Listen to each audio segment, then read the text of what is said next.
too.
Okay, good afternoon. We just want to humbly apologize. We'll be starting shortly.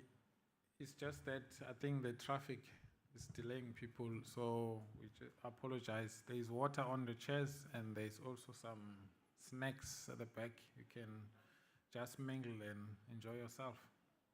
We'll go live as soon as we are ready. I think it should be before 1:30, I think. I hope. Thank you very much. Reach my highest ground.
I'm gonna keep on trying. You got to keep on trying.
Okay, good evening. We just please bear with us. We're just trying to sort out the space issue. Outside, we've got over 100 people. Now we are battling. We're just trying to make space because outside what we have is double what we have inside at this point. So we're just trying to sort that out with the hotel, and then we'll be starting very shortly. And also we're waiting for the executive mayor to arrive. So we humbly apologize. But in the meantime, you can help yourself with some coffee, tea and coffee, and there is water on the table. Thank you very much. Just give us a few minutes. We won't be long.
sharing our love between the sheets.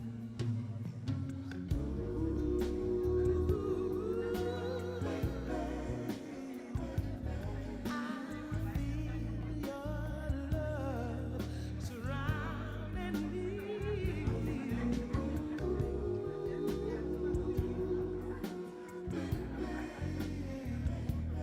Making love.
1, 2. Good evening, everyone. Hello, everybody. My name is Nokanyo Magdeba, and I'm going to be your program director for the night. As you can hear, my voice, it's very deep, so I'm not in a position to compete with any noise. And you know, one of the most difficult assignments about being a program director, Doc, is that people always add that line in the specification, please make people laugh. And there I was, I entered through this door just to survey the land, you know, just to assess the people. And as I entered through that door, I saw many serious faces. I was like, yo, what's the one you get at Jehovah? How do I make these people laugh? Imagine, it's at the end of the day. You had your stresses from work and all that, and here I am assigned to make you laugh. Please do me this favor. Whenever you feel like laughing, just laugh, please. And let me welcome each and every one of you, and let me say you are all beautiful. And trust me, that is a payback line, because just before I entered, those two ladies at the door said to me, you look beautiful. I was like, okay, nice. Now, from the point of abundance from those compliments, you know, I'm graciously giving those compliments to you. You all look beautiful, actually.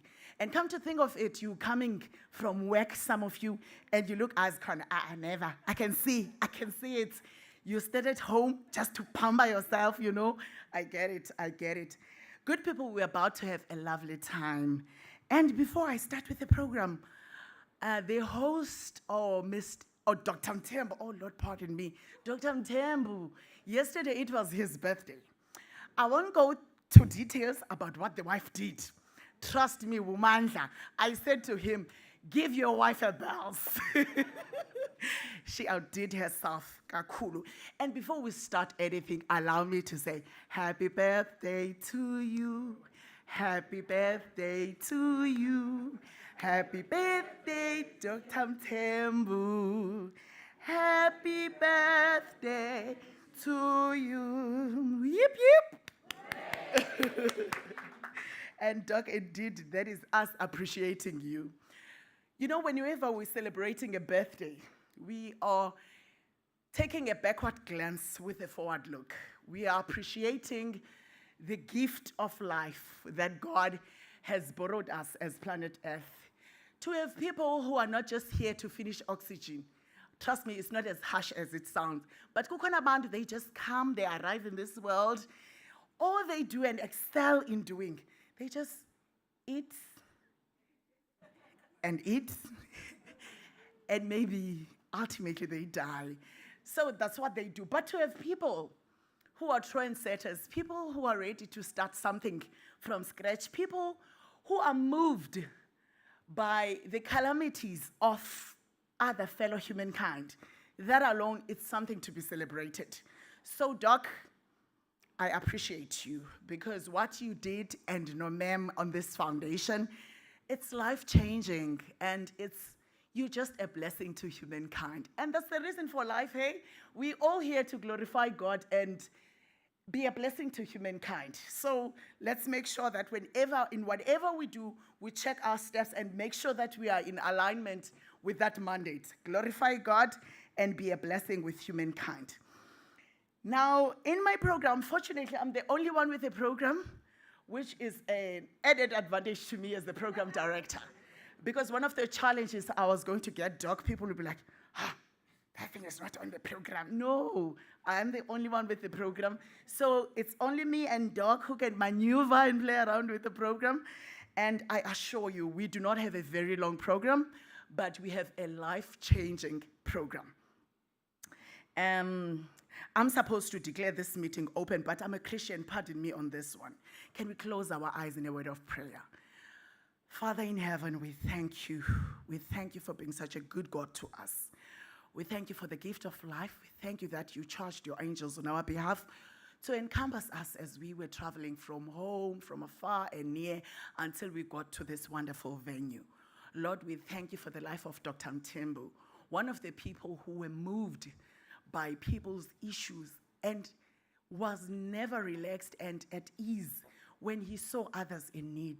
We thank you, Lord, for people who are still moved, people with compassion, people with dreams and goals, people who are not about getting a name and being famous, but people who are all about changing lives and making life better for others. Bless him and bless his family.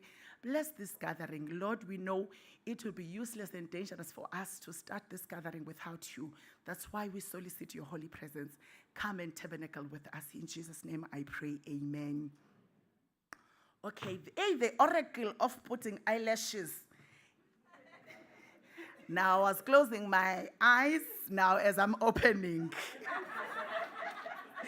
The one on the left decided that, okay, ladies and gentlemen, allow me now. We already started with the program. Are you laughing because I asked you to laugh, or you are pledging solidarity? Okay. Okay. Allow me now to welcome on stage, after we had opened this wonderful program, allow me to welcome on stage the patron of Bekisisa Foundation. I'm talking about none other than Dr. Bekisisa Mthembu. Let's put our hands together for him as he ascends the stage. Sure. Thank you very much, Program Director.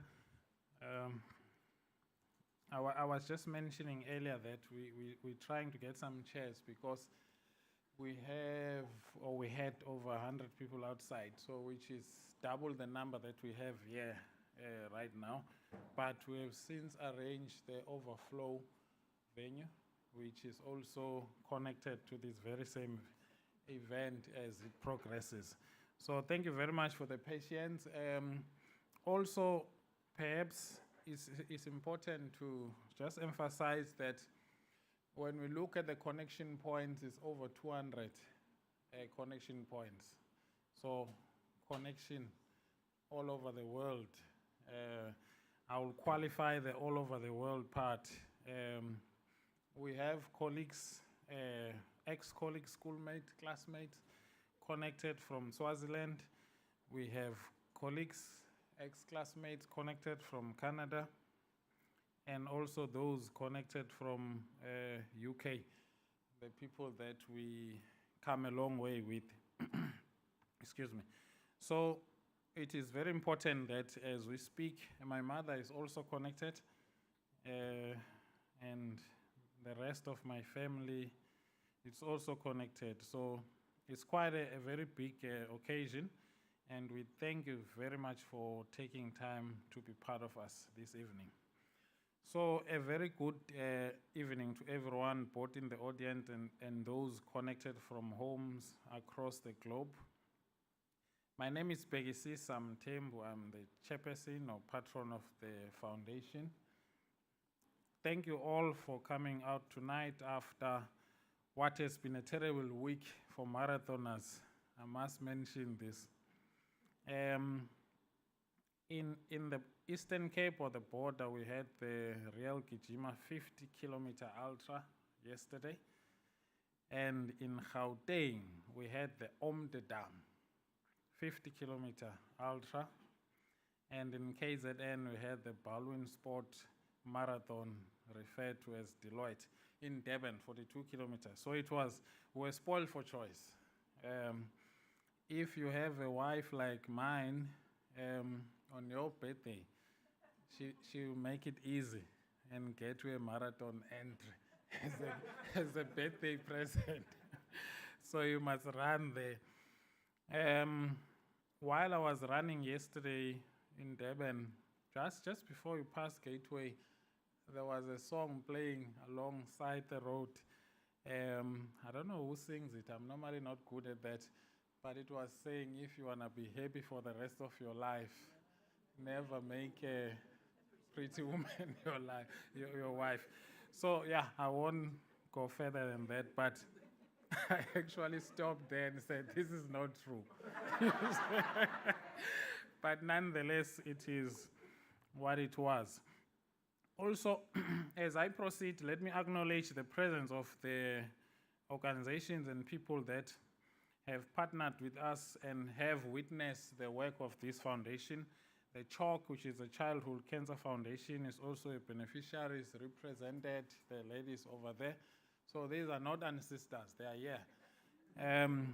Etembeni Home from Tanzania, I'm not sure if they're already in the house. The East London Child and Youth Care Center from Duckett, are they here as well? Can you assist the examiner? Are they here? Those are the organizations that have benefited from this initiative. Ladies and gentlemen, Bhekisisa Foundation stands for Nurturing Greatness. That's our slogan. Our emphasis is that we work as hard as we can do to do our part to make South Africa a better place where all things make sense. I am conscious that we will need help to realize the big ambitions we have for the foundation's future. The Bhekisisa Foundation aims to be a respected voice in the Eastern Cape debates, able to support a wide range of less privileged children and researchers. For now, of course, it is early days. Many of you may wonder what the foundation is. The short answer is that we are a think tank trying to make the Eastern Cape in particular a better place to live.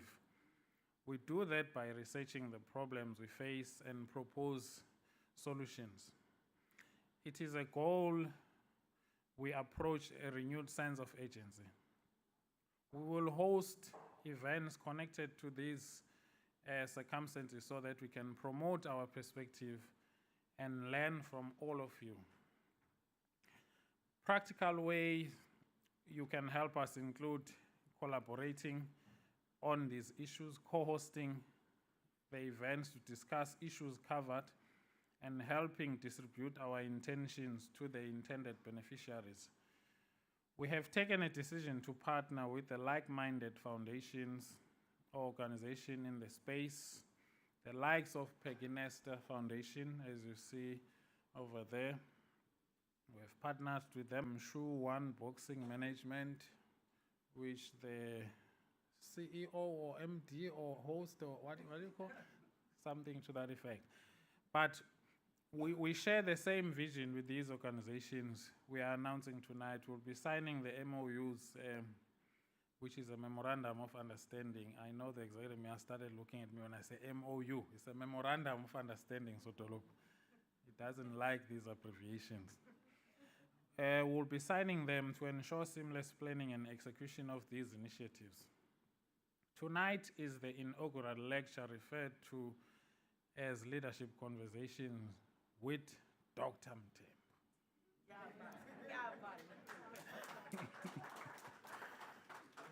So this will take place on an annual basis.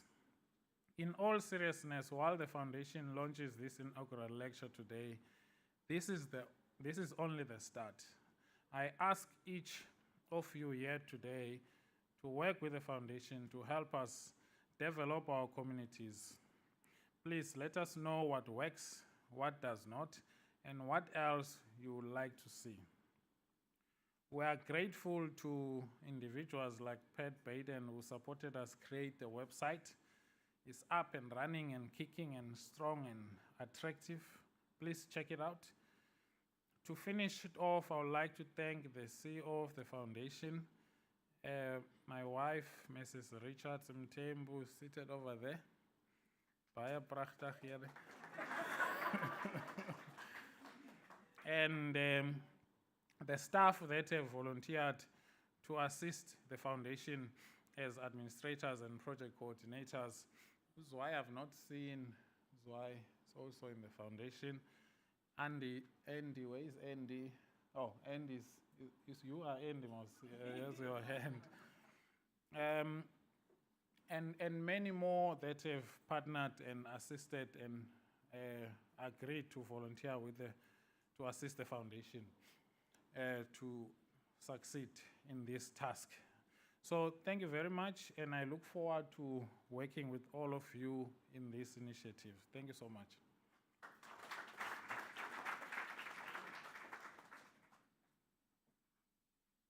Thank you so much, Doc. I knew, in fact, you were going to come with a killer look, killer speech, killer partner next to you. I saw that one coming. And indeed, I agree with you. I know that song, if you want to be happy for the rest of your life, never make a pretty woman your wife. And he continues to say, so from my personal point of view, get an ugly girl to marry you. And indeed, I attest with you that I oppose that song because I'm also a pretty woman and somebody married me and he's happy.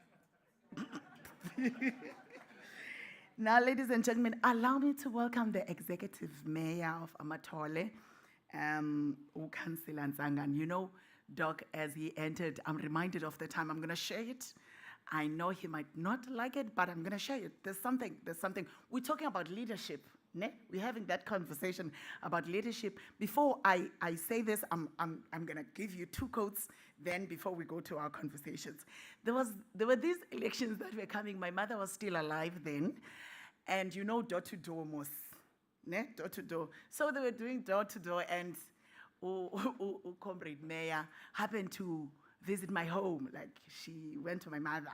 How brave he is. He entered my home and went to my mother. And my mother, Joyce Moyake, and she was like, Ntsangani? Ntsangani? And I could see Ogoti, the lady was ready with bombs, you know, to shoot and tell him all the things that they failed to do. And he was so calm and said, Diakuva. Diakuva. Ndithi ke sizawuzama imoto zizokuthatha. We're going to organize a vehicle to come and fetch you so that you go and vote. Uthi, now sinda nje kuba ke singenawuqala into entsha. So and you know, he was so composed. He was so calm. And you know, when he became an executive mayor, you could see that he did not start being a leader on the day of election or where he was elected to the position. Leadership is something that you're born with. You know, utukula with your peers. All of a sudden, you are of the same age. All of a sudden, okay, guys, follow me to this direction. So that's an inbuilt thing. And all that we live to do is to discover those with that inbuilt capacity. So to be a leader, as we're having this conversation, just know that any leadership that never led before, whether in a poppy setup, if you've never led before, we can tell. But if you started being a leader way back when you were young, it comes natural. You're patient with people. You're understanding with people. You are moved by circumstances of the people that you are leading. And there is a quote that I liked and that I would love to share with you as I'm going to call the next speaker on the podium that I love, that best describes leadership. It says, a leader is one who knows the way, goes the way, and shows the way. Now, we're so stuck with people who are good at saying, this is the direction, this is the right direction. And when we look at the direction, hey, horror movie, it's not walkable.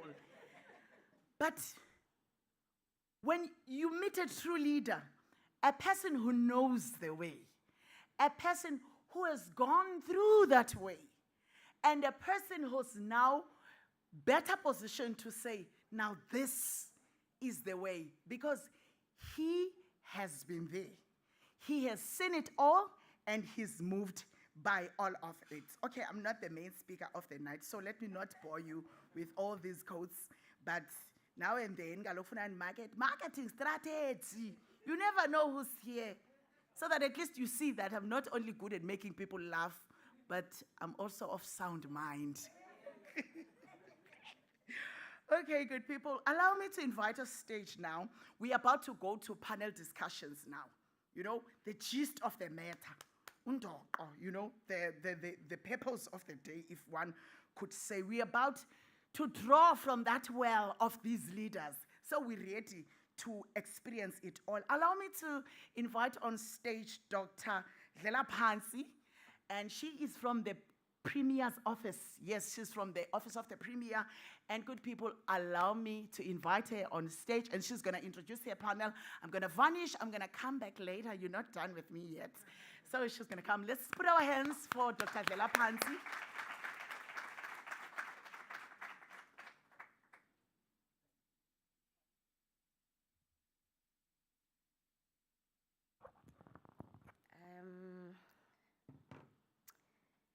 Good it's evening now. Good evening, colleagues, Zika, Dr Mthembu, family, friends, ex-colleagues, the doctors that are inside the house. I see that there's Dr. Makala in the house. I am just trying to zoom in to check if it's there, or Dr. Shapley, Dr. Shasha, and also we do have Dr. Shapley. Yes, I was correct, and myself, of course. Okay, a good evening, beautiful people. All right, we do have the universities, and you can still register to have that qualification. Asinamona ngayo. All right. I am here, standing here to introduce the panel. Whilst I'm introducing the panel,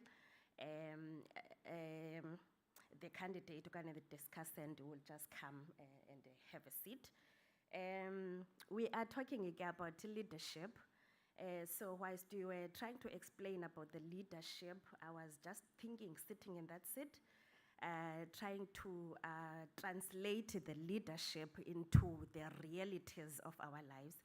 I was trying to think about what is it that is leadership, not in all the fancy terms that we don't really understand, but in the realities that we live within.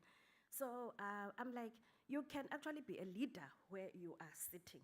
You can actually be a leader where you are being employed. You can actually be a leader in church. You can actually be a leader wherein you can influence a particular notion to be a dream or a reality. So I'm trying to ask myself, but what is it that I have done, perhaps to be close to have these qualities of the leadership? I'm like, what is it? I'm employed in the governance. Perhaps I don't have a space to actually be known or shown these leadership qualities, but what is it that I have done? Do I really service these communities as expected? Do I actually sign the wrong documents that actually benefits me and my friends? Do I influence some kind of programs in terms of empowerment? Do I translate the knowledge to people? Do I empower any young people in our spaces? What is it that I have done? Without being fancy and using these fancy names, what is it that we have done?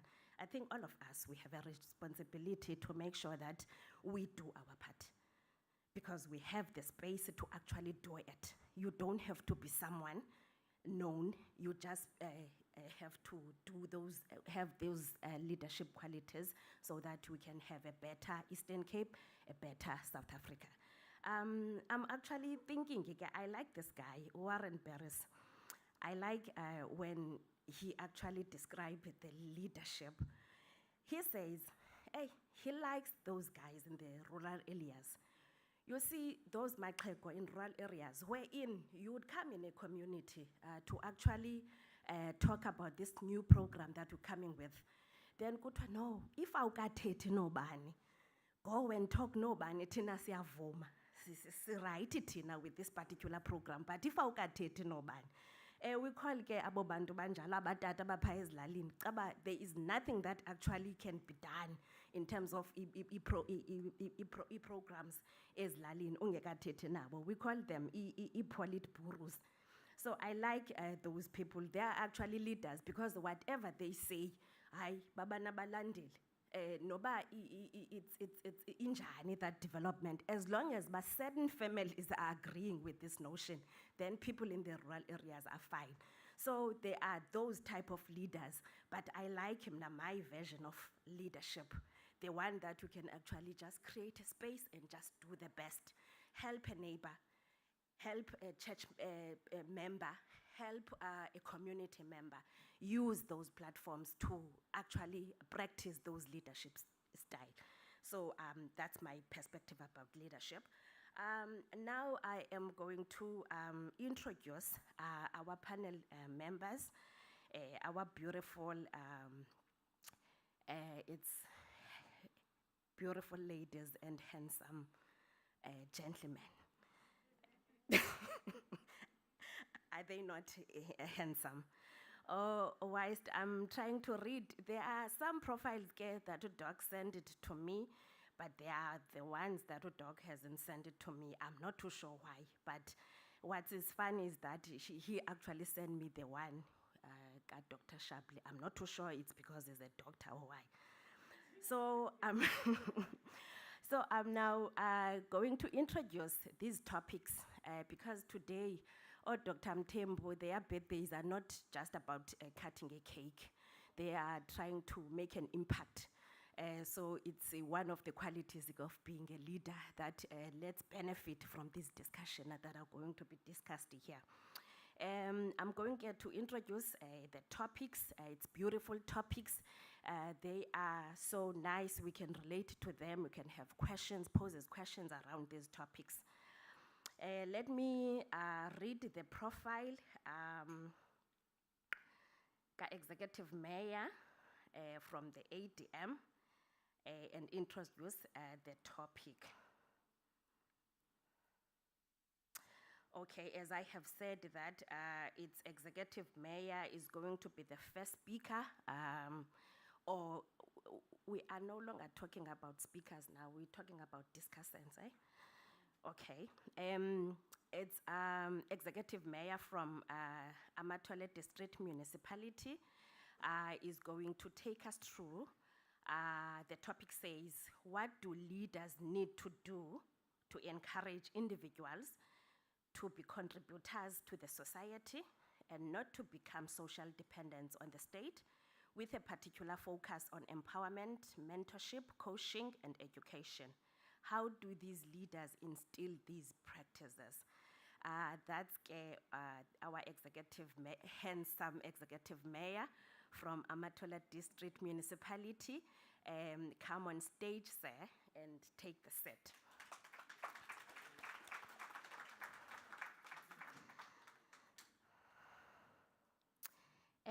The second topic, whilst I was sitting there, it just talks about me. I relate so much in the second topic.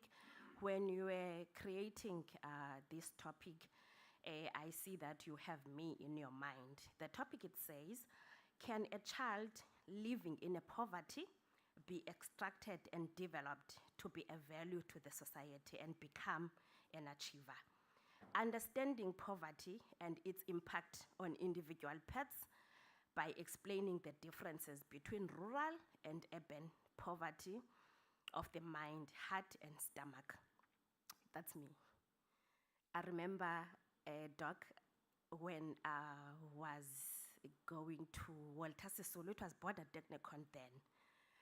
My mom told me, I just have 3,000 rand for a computer course. Do you know Nomizana? Nomizana was a neighbor. Do you know Nomizana? Nomizana is working in a bank. You see how she's beautiful. You are going to do this computer, then for 6 months, then you are going to be like Nomizana. You are going to be beautiful like the tellers in the bank. So that was it for me. Then I just didn't care about these nitty-gritties of applying, because in my mind said it was good for me to work as a teller. Then I accompanied a friend to go register in Border Technicon. But there was a lady, Unombuiselo, I think is a regional secretary as a matol. She said to me, why are you here? I said, no, Nankape friend. What are you mhlekangaka? Is this all registerish? So I asked, but there's PES course. So she actually chose the course for me, but you are going to do this one. kwakukhona ke some small kwakuthiwa kwakuncane okungaka or small, no marketing. I was so frustrated because I wanted this marketing thing, but I couldn't get to marketing. But that lady helped me. She has done everything for me, even the bursaries, the res, all that stuff. She has done it for me. I didn't even know the lady, but I think someone must see the potential, because I'm sure God used Unombuyiselo to see a potential in me. And I didn't want to disappoint that lady. I have 2 masters and a PhD because someone saw a potential in me. I am coming from Ekobokobo. You know, Mosi, Dala, in classes, I'm sure now a dog, when the teacher teaches us in class, they would say, "Udomi ngatu wasa Kobokobo."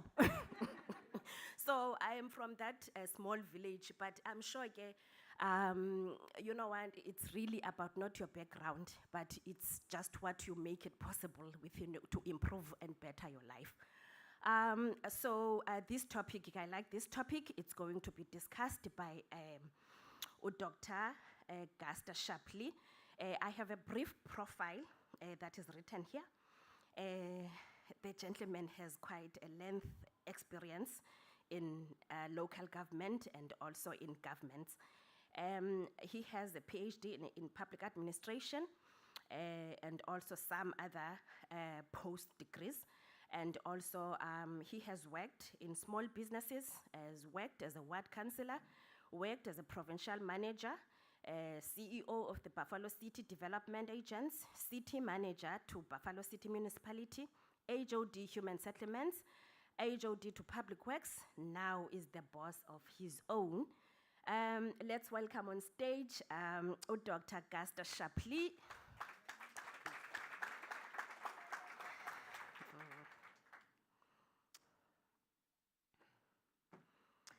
Oh, okay, now the reality of beauty.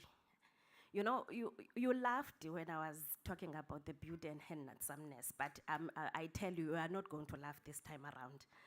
I also like this topic that is going to be discussed here because it relates with us. We are so in love with the social media. But it's the way we use our social media. Is it embracing us? Is it developing us? What is it that is there in the social media that we can use? Because they say social media can break you or it can develop you. So the topic, it says, what is the impact of the 4th Industrial Revolution on the moral ability of people, maintain universal values and be contributors to the developmental agenda? Furthermore, how do we structure social media influence to maintain moral elevation of a society? My boss always say, I'm sure MMC was a PCM, you'd attest to this. Kukho abantu abathi bona badlala uFacebook. uFacebook akadlalwa uFacebook. uFacebook is being used to market umsebenzi kahulumende. uFacebook awungowe-40 ifashion yakho Dr. Dlela Phansi. Ngoku marketa umsebenzi alright, because that's where we are gathered nje moskwesa space, so you can use it to actually develop yourself or other aspect ezinokwenza ube excellent than the way we think simsebenzisa ngakhona. So let's not use el gama lithi sidlala uFacebook, sidlala uWhatsApp. Now I'm going to call upon the MMC wase BCM. It's Africa, Miss Africa. It's good to say Mrs. or Miss to be safe. It's Miss Africa Matlongo, is an MMC Finance in BCM. Let's come on stage. Come on stage.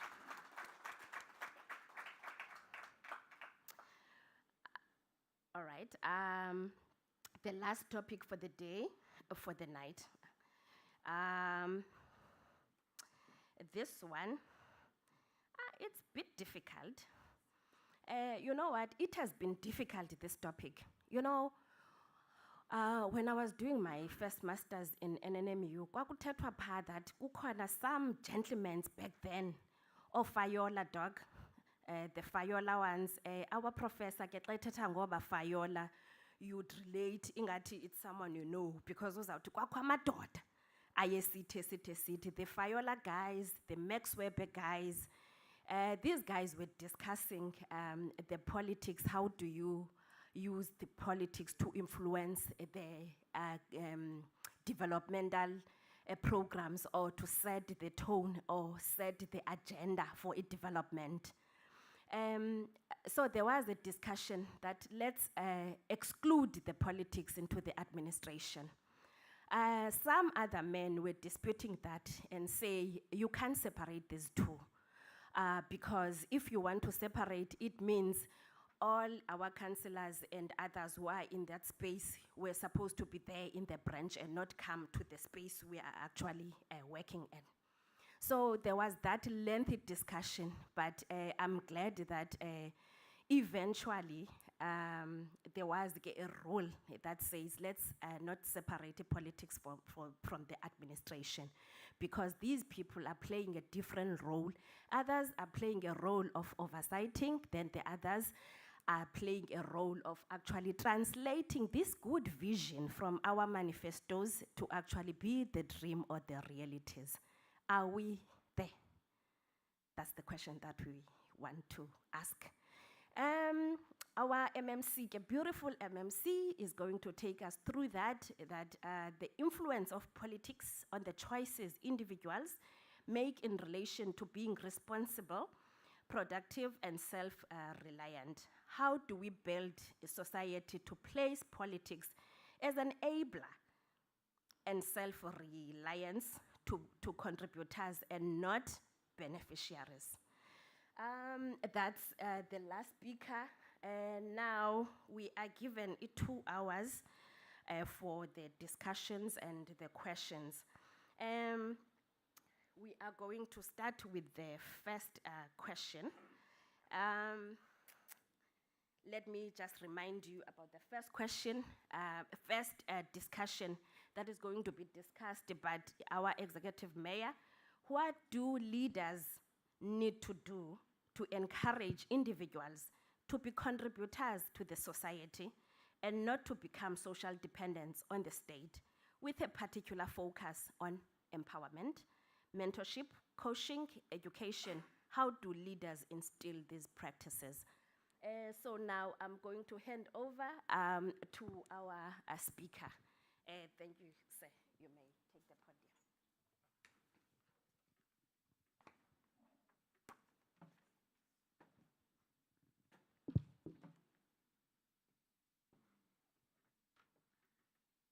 Thank you very much, Program Director. Let me take this opportunity to greet and start by greeting you, Program Director, and then greet the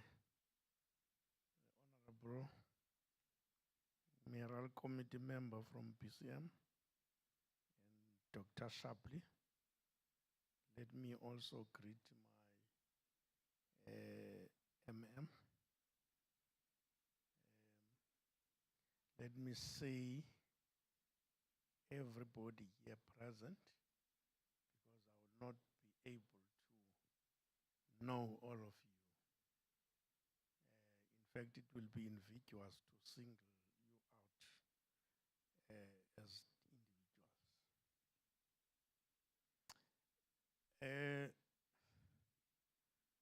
I am tasked to talk about leadership in the context of ensuring that society is assisted when it comes to its members to be able to stand on their own and not be dependent on the state by coaching motivating, skilling, and so on and so forth. I know this seems an easy topic. I was trying to kind of paraphrase it. It seems easy, but it's not as easy as it seems. For the simple reason that, for that matter, I don't know how much time is allocated for this exercise, because I've got an ability to talk 5 hours. So that's why I would like to know how much time is allocated for this. Oh, mandibulise noMamthembu. noMamthembu. Nabulisa utata uMthembu yedwa uMamthembu ningambulisi. Noba namna nankosikazi afuneka ndizenze zonto. So let me start because I am not told, I'm not allocated any time. Let me start by trying the most difficult word, leadership. A word that is normally taken for granted in terms of its meaning. It's taken for granted because it is indeed an ambiguous word. It is a relative word. It has got many meanings. One of the meanings is that you talk about a vision when you talk about a leader. So leaders should be visionary. They should be strategists. They must be diplomats. So when we talk about the meaning of leadership, you can't just have a literal meaning, because some words have also figurative meaning in addition to the literal meaning. Most of the leaders like to stay in their comfort zones, which is very dangerous for a leader. The leader must always seek a discomfort by all means possible. When you are in your comfort zone, just understand that there's something wrong. There's something wrong. Because comfort zone does not challenge anyone. So, and perhaps as a leader, you must always be engaged in activities. The activities that sometimes will make mistakes. Making mistakes is part of learning. You can't learn, you can't make mistakes when you don't learn. You only make mistakes when you learn. So that's very important. The greatest mistake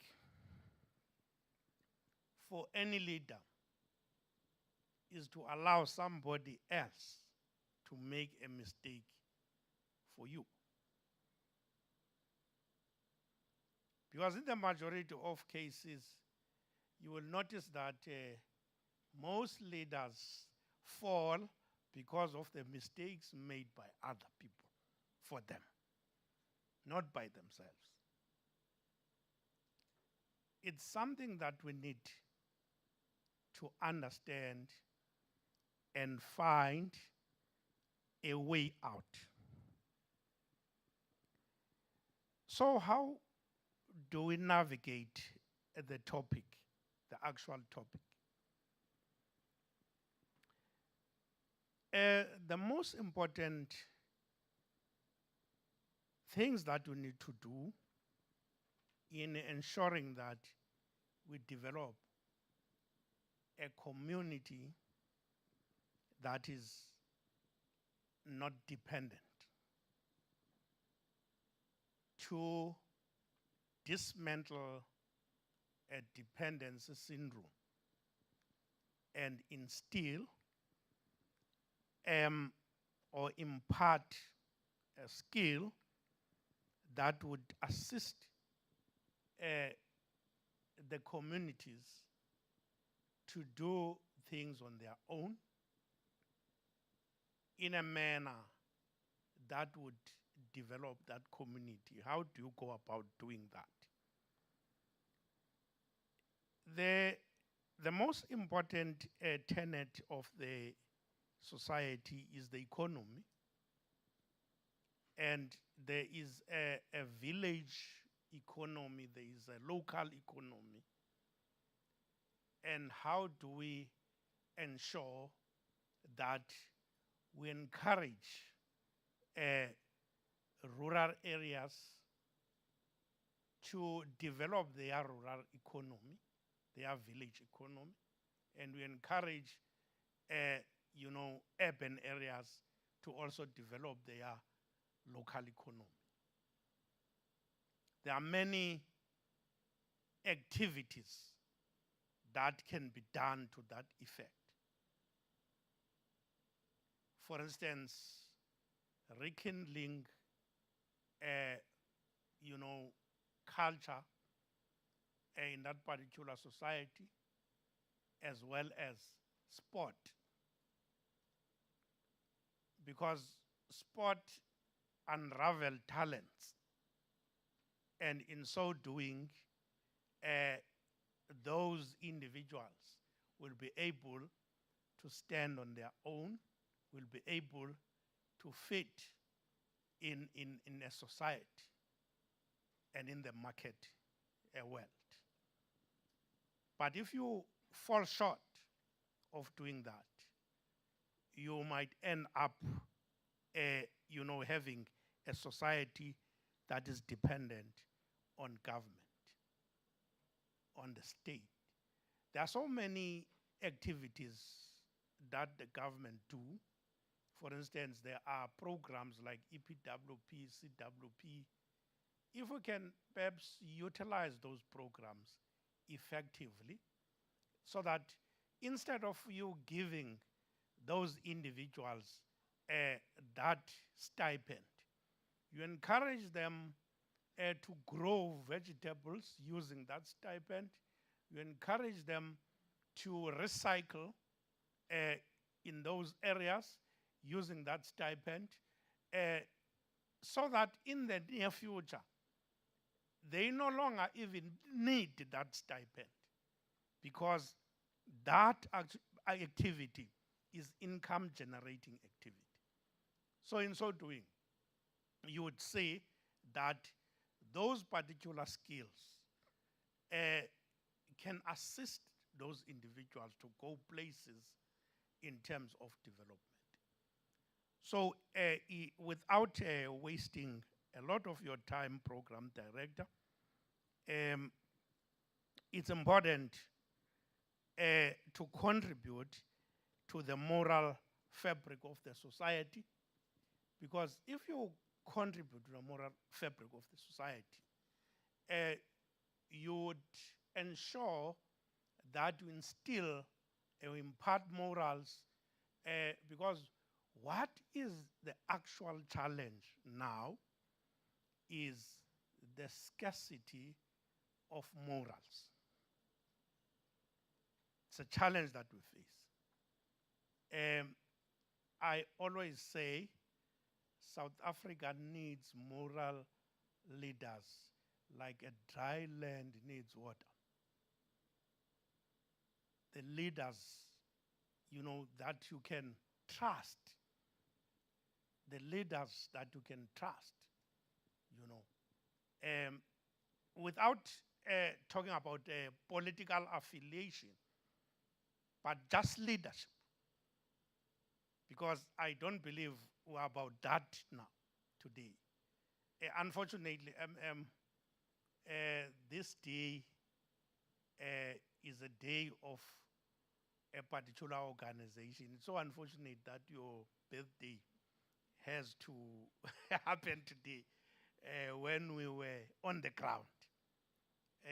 So you can say that even my attire, but I've tried to wear a jacket so that I can hide certain things here, you know. But the point I'm driving at is that moral ethics is the way to go. Is the way to go. If not, we all going to fail. If we don't prioritize morals, ethics, I can assure you, we're going nowhere. So that's the most important thing. You can have all those skills, that capacity, but without morals, you have got nothing. So that is very, very important. And without, sounding tedious, program director, I think for today, that suffice. Thank you.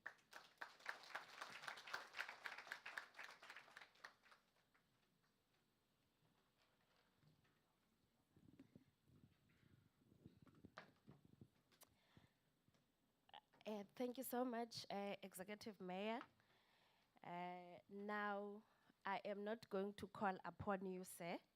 You are going to speak where you are seated, Dr. Shapley. Let me quickly remind you, colleagues and friends, I see there's my sister in the room. There she is. I didn't even know is going to be part of the session.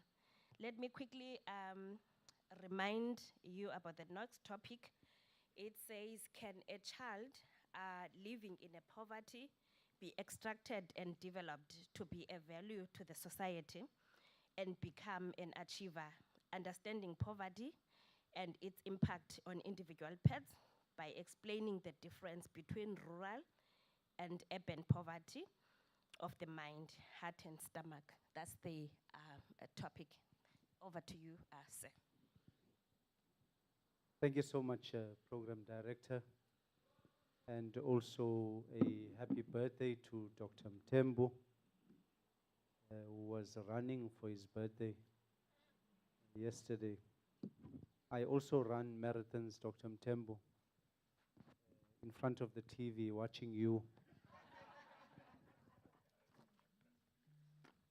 I would also like to acknowledge and appreciate the presence of the Executive Mayor, and I would encourage the chairperson to give you the Ubuntu symbol of saying, feel free, khululipai.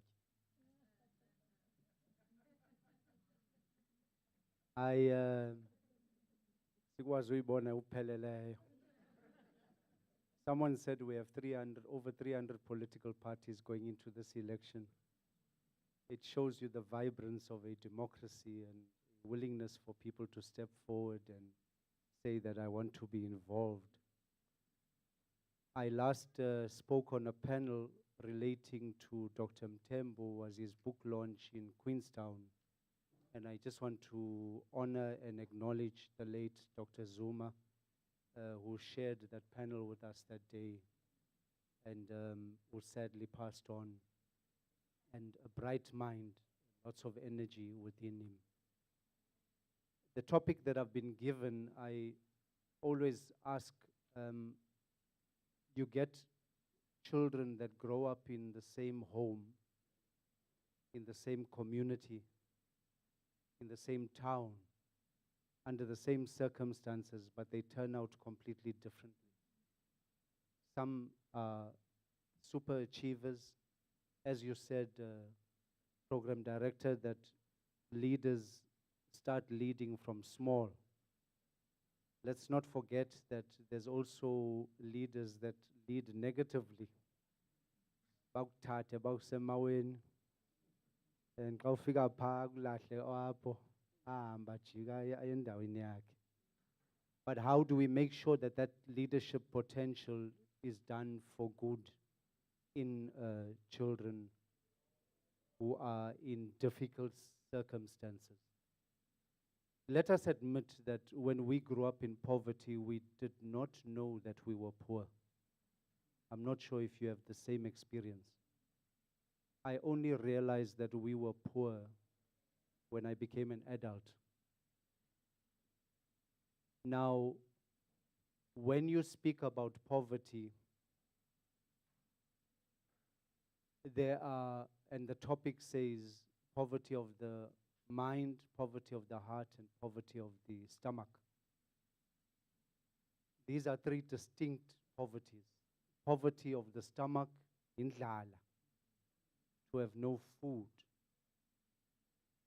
But poverty of the mind is your ability or inability to feed your mind with the type of information and food that will help you to be a better person each day. So you've got a choice. You can read a book or you can sit in front of the TV and watch a soapy. And you can watch that soapy every day and start wondering why your choices seem to relate to dysfunctionality. And yet it's the influence of what you put into your mind that drives you in a particular direction. So if you starve your mind with the type of information that's going to help you to make the right choices, you're going to suffer mental poverty. I was saying to Dr. Mthembu that people say knowledge is power. And you've heard that over and over. I want to challenge you. Knowledge is not power. The application of knowledge is power. So to be able to translate what you know into actionable results that are productive for you, that's where the power lies. The second poverty is poverty of the heart. We tend to, as human beings, be driven by how we feel. It's worse now. Remember in the old days, if someone passed away, bekuzofika itelegram. Kuhlalwe noba iveke ezimbini kulindwe. Now if a loved one passes on, you see it on Facebook before you get contacted, which is tampering with our ability to manage our emotions, because an emotion is something that needs to be structured in the mind, processed, elevated, and you make an informed decision, not a decision of how you feel. But today we're under pressure to make feeling decisions. How do we then make sure that the choices that kids make that are in compromised situations of poverty do not end up with poverty hearts as well? What is a poverty heart? Is when you become an adult and you'll start saying, I suffered under apartheid, I'm still suffering. But you're not prepared to do anything to help yourself get out of the suffering. And sikhohlakele ke abantu abadala, because singazokhala kuwe lithi yo imbi lanto enhleleyo uvume nawe, and you say yes, that was a terrible thing that happened to you, but I'm busy texting to someone else, said yo hayi usengxakini lo mntu.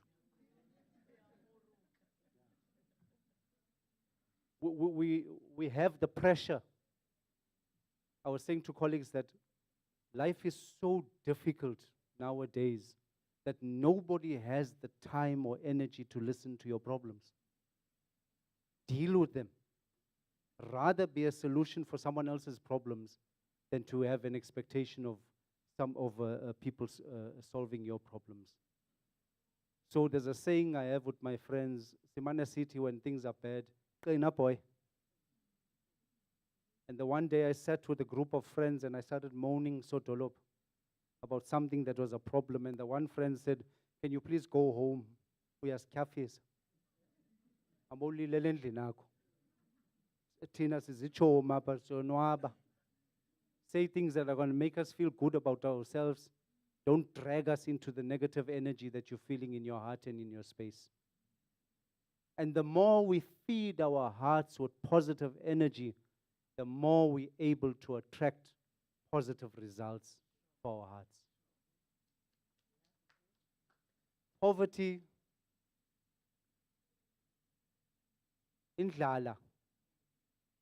We tend to be falling into the Western civilization that says you can't do anything without money. We then become over-dependent and over-reliant on the ability for resources to solve our problems. I listen to small businesses. All I need is capital, and my business will fly.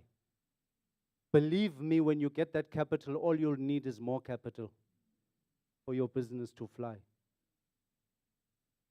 So when it comes to actual poverty, what we need to instill into our communities is to consciously manufacture moments of memories that enable them to remember what's good and embed those memories into the minds so that when times are difficult, you're able to use that information in your head to manage your heart, mind, and your physical being.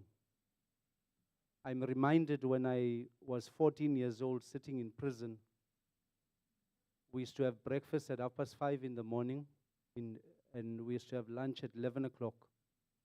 Then we had supper at 2:30, 14 years old. By 6 o'clock in the evening, I'm starving. Totolo. So the one night the comrades decided we're going to have a hunger strike.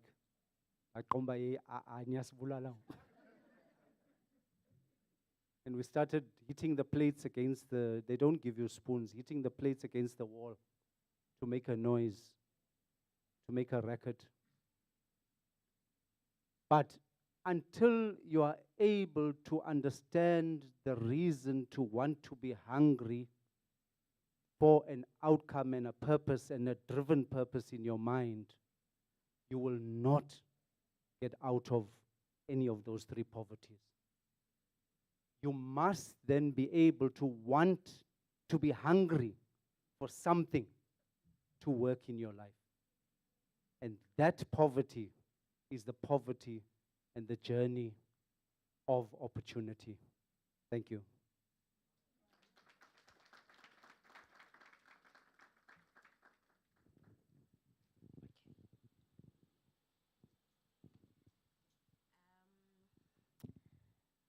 Okay, let's go to our last topic for the night.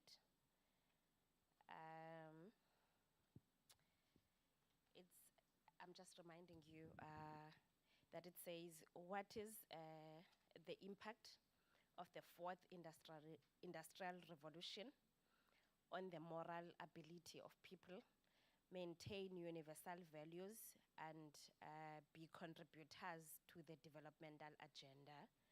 Furthermore, how do we structure social media influence to maintain moral elevation of society? Whilst we taking the last discussant, please let's note whatever that we would want to engage on. Then we are going to take questions thereafter. Thank you. Over to you, ma'am. Thank you so much. And good evening, colleagues. Am I audible? Thank you. We always ask that for IR. Am I audible, colleagues? Now I'm sitting in front of you and I'm asking the same question. Velase, Mr. Mthembu and your lovely wife, to my fellow discussants, I learned a new word, and to all the leaders in the room. Good evening. We always have a lot of billable hours discussing with Dr. Mthembu about everything, and we didn't agree on this topic. But I gave in after I've sent him a lot of emojis trying to explain I did everything and he ignored me. He said, you have to be here in leadership. Now, I'm here because it's an irony, in fact. Because yesterday, just if I can tell you a little story before I come to my topic, I was driving from King with this young leader who I was told is a secretary of the YCL because he needed a lift. I was driving to East London from King. The way I bent his ear, venting about leadership. And I realized that the poor guy is probably traumatized because here is myself driving and he's sitting in the back, and I had an epiphany of wanting to say, what are we doing as leaders? And I had this overwhelming urge of just going off at him. I hope I made sense to him though. But I was reflecting on a reality that we hardly, talk about. The hypocrisy, Dr. Mthembu. I was reflecting about the so-called emancipation of women. And when we are given an opportunity to lead, the first call of business that we do is to oppress another. I had that, spiritual awakening. And how many kilometers from King Williamstown to East London? And I could tell that this boy is traumatized. I hope I instilled something in him by saying that as leaders, we are tasked with a responsibility of instilling hope to those that we lead. I'm a daughter of an activist.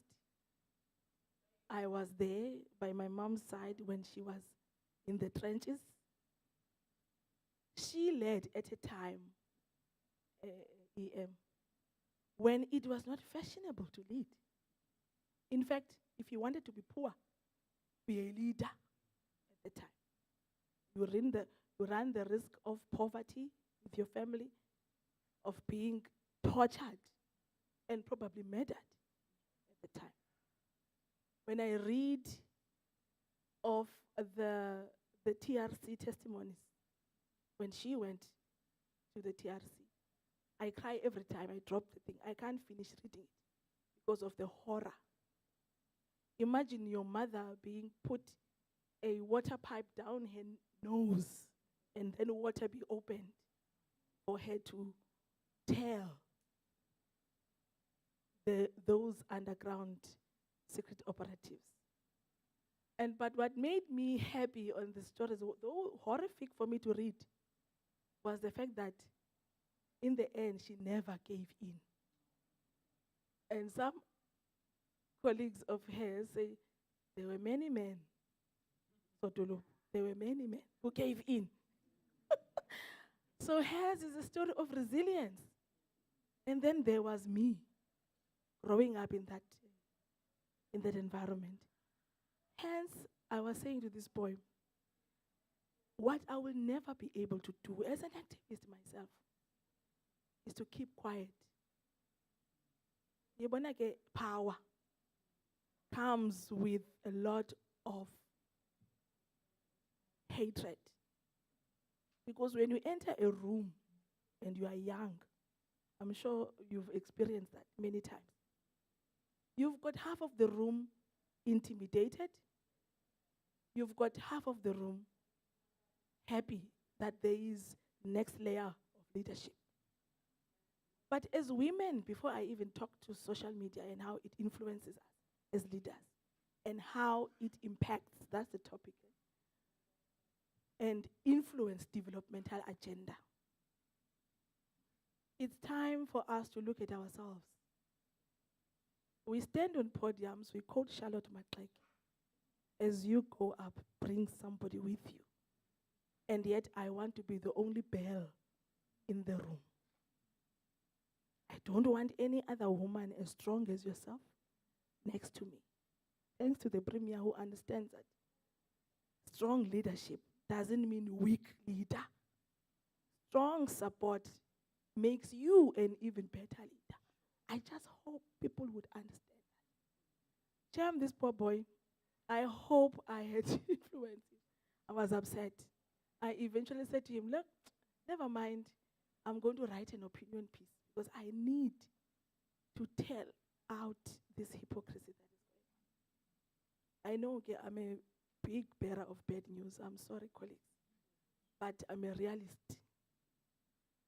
So it makes me think about myself and the leader and what have I done to contribute in the space. How am I using 4IR to influence those around me, to impact on those lives around me, and to spread the word? Many voices, one message. And not this that we experience today, everybody going to social media and saying, everything left, right, and center. My topic talks about universal values. That's integrity. That's love. That's freedom. And freedom in the true, literal meaning of the word. When I make a meaningful contribution, I am making it for me to be able to help build this that we've been given. So, what we need in this world is leaders who understand that if you surround yourself with as equally powerful women and even men that can help you do what you have been elected to do, then it makes you a great leader. How many lives have you changed in your tenure of leadership? And how have you influenced the greater society in all these social media platforms? We have to, as a leader, this is the reality, watch what we post. I can't insult you, unfortunately. I can't show opulence on social media. Because every time I walk out of the room, I carry the legacy of my mother and my family and my name. So the name as a leader is everything. You carry yourself, you conduct yourself. What message are you sending every time you make a comment? Are you building or are you a machine of distraction? So, sometimes I sit and I look at my social media feed and I realize I'm one of those leaders who watch what I say, who, because of an activist in me, will probably have a few, jabs like I just had now when I'm feeling, a bit frustrated. But more than anything else, we must use social media to send a message out, to say, government, private sector, all of us. And I like what I see nowadays. NPOs like yourself, like that, this one of yourself, Dr. Mthembu, they do programs like these, activities like that. One has 50 food parcels, they go here. We all are on the ground, which is something new. And it's thanks to the social media. There was a debate, why do you take photos of people's faces when you give them, when you extend a hand, a helping hand? Yes, don't show the face, but please, by all means, document that you are doing. As an NPO, as private sector, your CSI programs, as government, Because I understand that last night we couldn't sleep because of carte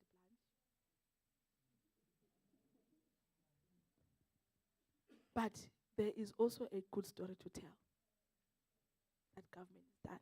But I think because of the silo mentality that we have as leaders, we don't have a platform where we consolidate the work that we do and begin to show it out there.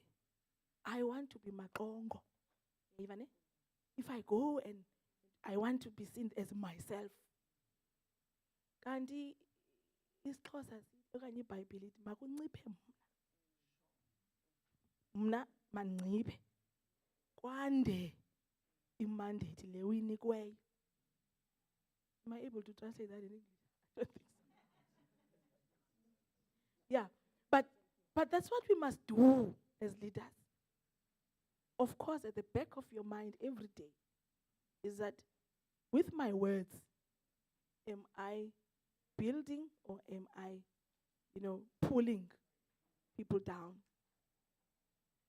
Lastly, because I really don't want to depress all of you, on a lighter side of note, 4IR is able, because I thought about this topic after fighting with Mvelas, and I said, hey, yeah, no, I must swim. As a leader, there's no option of sinking.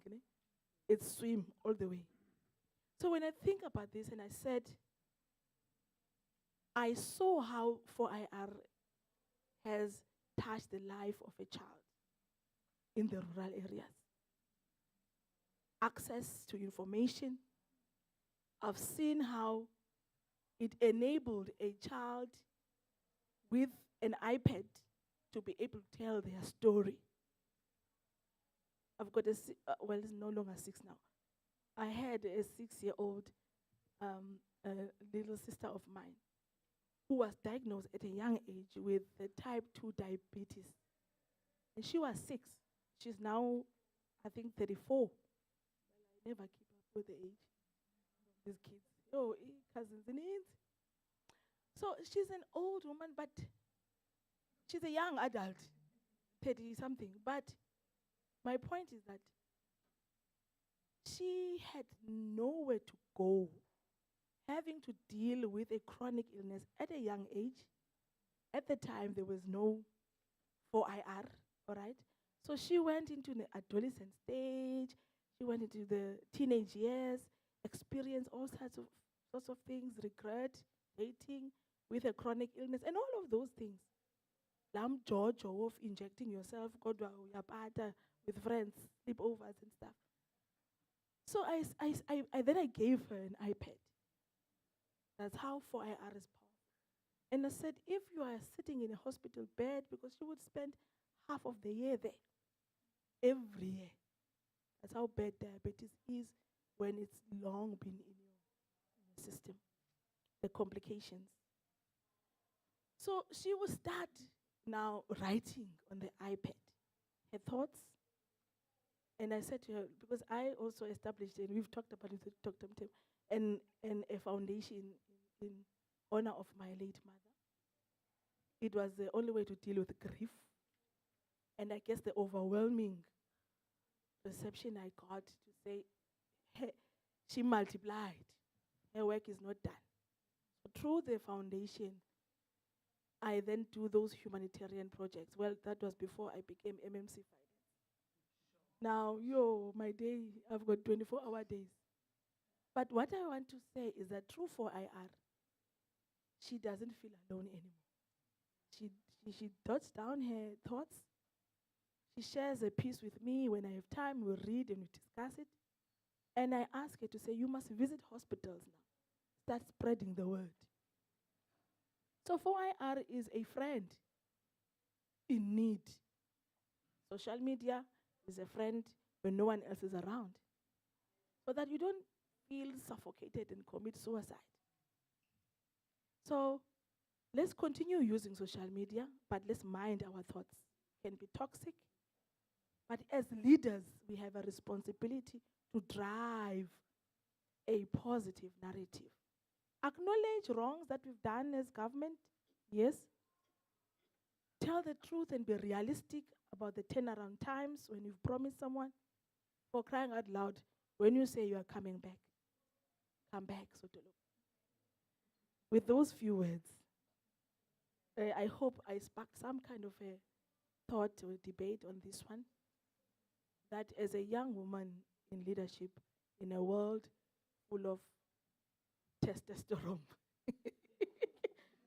we must work twice as hard as our male counterparts. And we dare not tire Tina because of the pressures that we surround ourselves. Thank you so much, colleagues.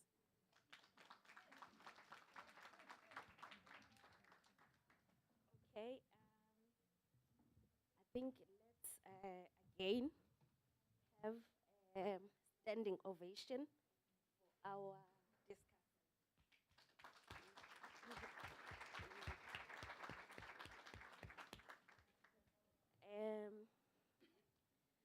Thank you so much. I have been trying to comprehend what was said. I'm a realistic person. I always take the experiences, the discussion, the conversations, and try to relate in our daily experiences. Thank you so much, Executive Mayor.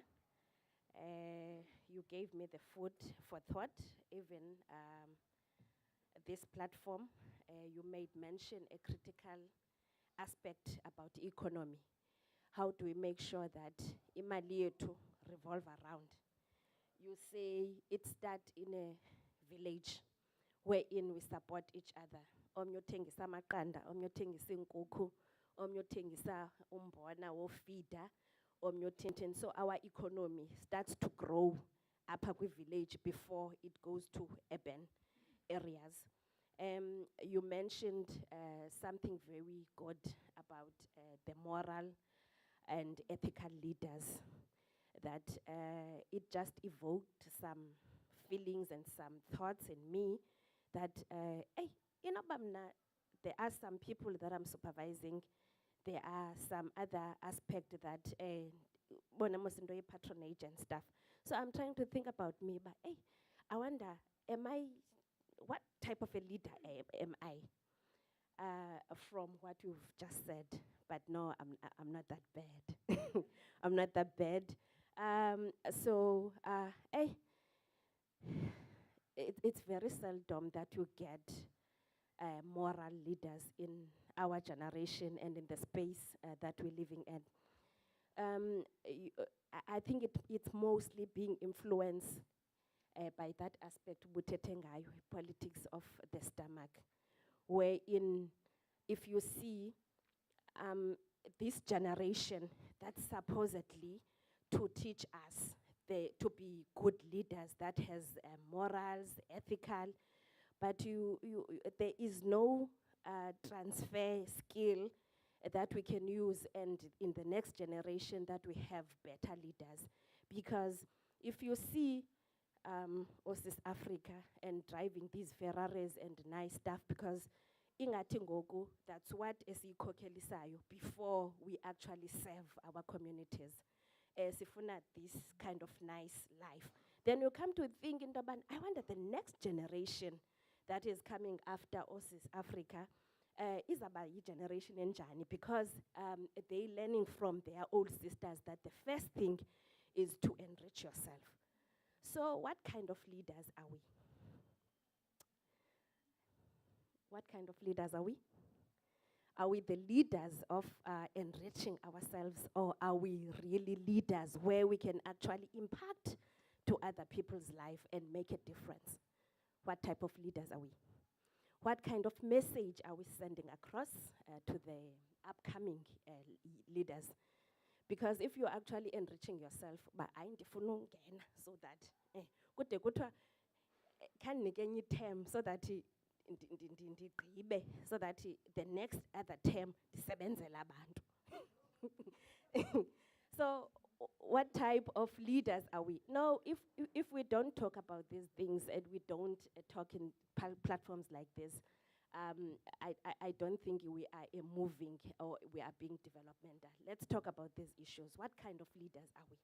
Then if we start from that point, then we are going to be able to be these ethical leaders.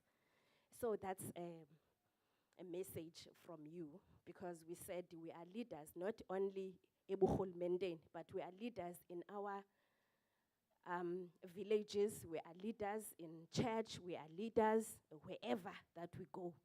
We have a responsibility to lead and give a guided guidance. Okay, Doc, you talked, I was trying to comprehend what you were saying, but good points that I've taken from your presentation is that you were saying in life you can actually be born in a most disadvantaged background, but what you do, it's upon you what you do moving forward. Then there's an example that I'm having. Later in the years, I met some two guys. These guys, the other one is a lawyer, then the other one, Ulipar. These are brothers. Then the same explanation that they gave me when I was asking, how are you? Uti, hey, I'm good, I'm now a lawyer. You know my background, I had to make it. Then years later, I met the other brother. The other brother, Ufuniten Rand. Lipara. No, I'm like this because you know my background. These are the brothers. So it really means it's within us, it's upon us to make sure that you change your story and tell a new story about yourself. It's really not about our backgrounds. It's really how we make it to impact in the community and be what we are today. You were actually talking about that. You cement it by saying, garbage in, garbage out. So it means what you feed your mind, it's what you are going to get. So you talked about the energies that we actually translate into our realities. If you mingle with certain type of people, then it means that that's what you are going to give. You talked about that, so that's a good point. You were actually saying, once you think about something, it means you have a capacity to do it. It's within your hands. There is just nothing impossible. Thank you so much, Doc, about that. This is Africa. You touched me. You use this platform because I think there are mostly many women here. Hey, nam it triggered me, but hey, inoba mnandi ngumphatho njani ebantwini. Sine tendency that once Tina we get inside and izinto zethu zibe right, we close the door. That's what we do, Tina. So it means Tina, we are our enemy. The first enemy to the females, it's the other female. I even see in social media wherein the other females would drag some other females. You know, what did you call it? Executive Mary Uyanjamel. Into nomntu ongutata phakathi isoloko in a fight in between amongst females. Then you would see the other female would beat the other female and put that in the social media.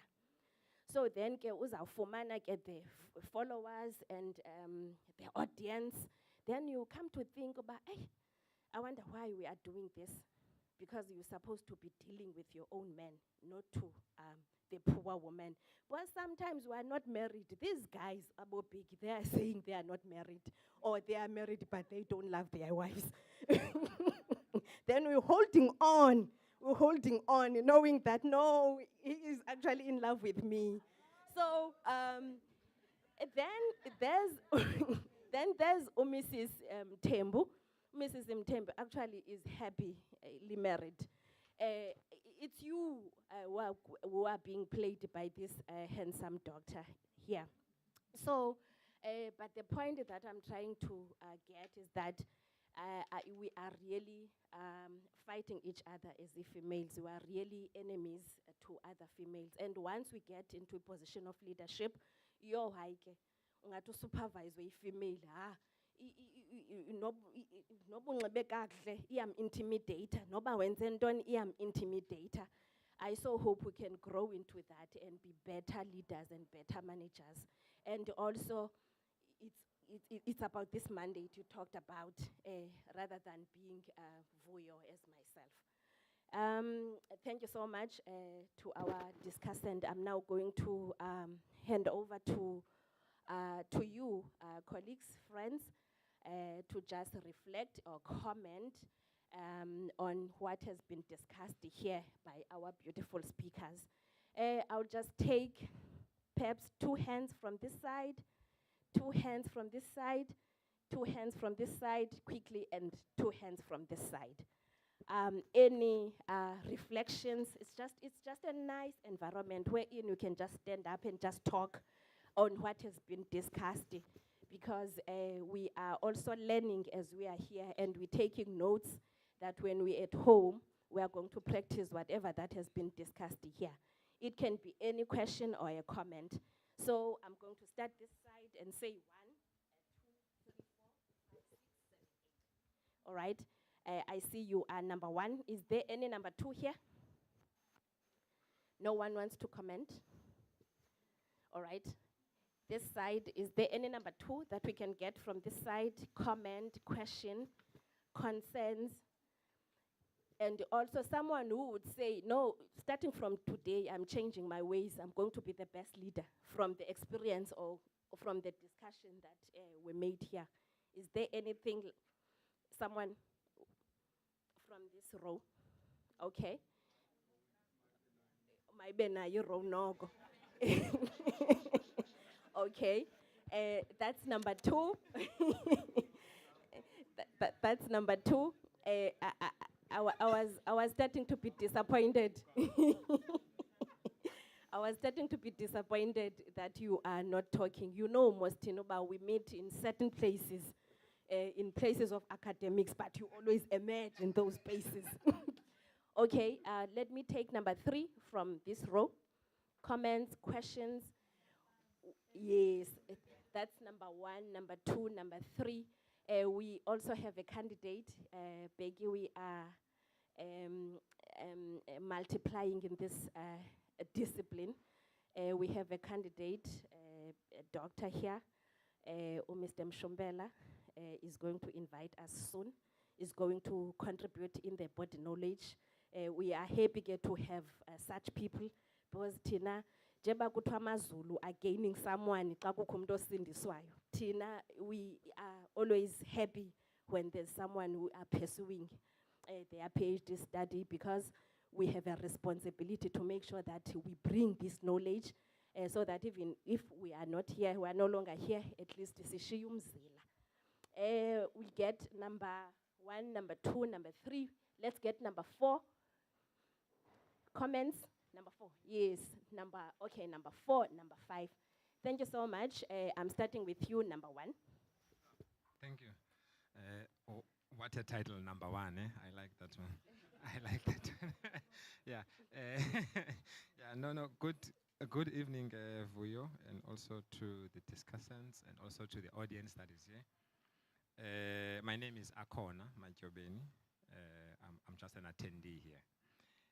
I think as the foundation, I was quite impressed by the diversity of the panelists that they invited, from politicians, people in government, academics, women. It gave us a nice diversity of what leadership it really is.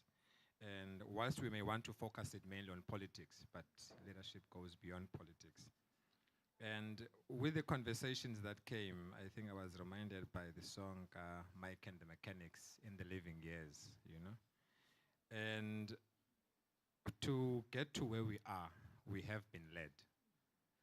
And I just want to drive some questions, and I know the discussants will share the question amongst themselves. I will not drive it to any particular individual amongst them. But if we are to talk about creating dependence, a dependent society, have we not been led to a world of dependency? And I want to pose something that says, is it by default or by design that we ended up here? Were we not driven here purposefully? And moving on, I think Dr. Shapley came very strongly there. And you know, growing up, our parents used to remind us of how fortunate they were ngokhula besokola and bebethwa. It was never a shameful thing. But I think with time, we've started to develop these definitions ngokwethu. And now you start to get new definitions of being poor, and documentaries made about shacks. And shacks were just a place where people lived, you know. Dependent on your salary bracket, you would stay in a shack. But I think Dr. Shapley mentioned it quite strongly that in his time, he never saw it as being poor, because you had 100 other people that are living the same as you, others are even below you. But now, the question I want to drive is, how do we drive that purpose? You mentioned something about saying, if we are to be hungry, understand the purpose of being hungry. But now, how do we drive that purpose back to the current youth? And how do we recreate that pride, you know? And whenever now we see abantu who are more fortunate growing up, we take pride in that we are not so fortunate. But how do we drive that to those that are even still in that period of being unfortunate, you know? Because most of the time you find that the desert comes only when you start realizing that it was good that you were unfortunate. But during the time that you were unfortunate, how do we remind them that the actually cream, the juice is in you being unfortunate? I think I will end there for you. I don't want to end for nabanye abantu. We talked about bullies. I'm just number one, not a bully. Thank you. Number two. Good evening. My name is Mongis Mapek. In between, there's Khadev. Next to it, there's Kwat. My contribution, I just listened today to Stephen Trotters in the morning. There was an interview of my former leader of COSATU, Comrade Vav, about who's my Mkayake, by the way. On his last remarks, Executive Mayor and Dr. Shapley, he obviously was asked about the presidents of President Zuma and so forth. But what strikes me was when he said, as South Africans, even if Satana can come with folk and form a party, he will get followers. That's what strikes me on that interview. And I'm beginning to ask ourselves, as a society, not necessarily as leaders, as a society or as a country, are we in a space that we can elect anyone to be our leaders? By forming these political parties that are so many in a society, are we in that space? Are we desperate that way? That anyone can just wake up in the morning and form a political party? In a sense that trying to get resources through our votes. Remember, you can form a political party, but if you don't get followers in terms of vote, that will be meaningless. So that's point number one, in terms of leadership in a society. You come again in a society. Fortunately for me, I grew up in one church. Afro will tell you. I don't attend any church because I grew up in an environment where they will say in a village, in that family, they are going to a specific church. I grew up in that environment where there are certain values that are being restored. But to ask yourself today, in terms of us, people are going from one family, a father, a mother, a sister, and what, and so forth. And then we cry foul in terms of leadership. Where do we get social cohesion? Because most of the things that are being done by Doc, as you are mingling, Dr. Mthembu, most of the work now that is being done, Dr. Shapley, by foundations, is a delegated role that has been left by churches. Where churches, their own fundamental thing now is no longer taking care of the society. Where we grew up that abantu bazawufumana certain things from the church because ikawe, vuyo, you that can see people suffering. Now the role has been delegated to foundations. And I wish you good luck, Doc. I want your foundation to be very much successful. But I've got a concern in terms of us as a society, leaving certain things for individuals. Because we have to work with people that share your vision. Because foundations now, you know how people most scandals in the Republic are true lottery schemes.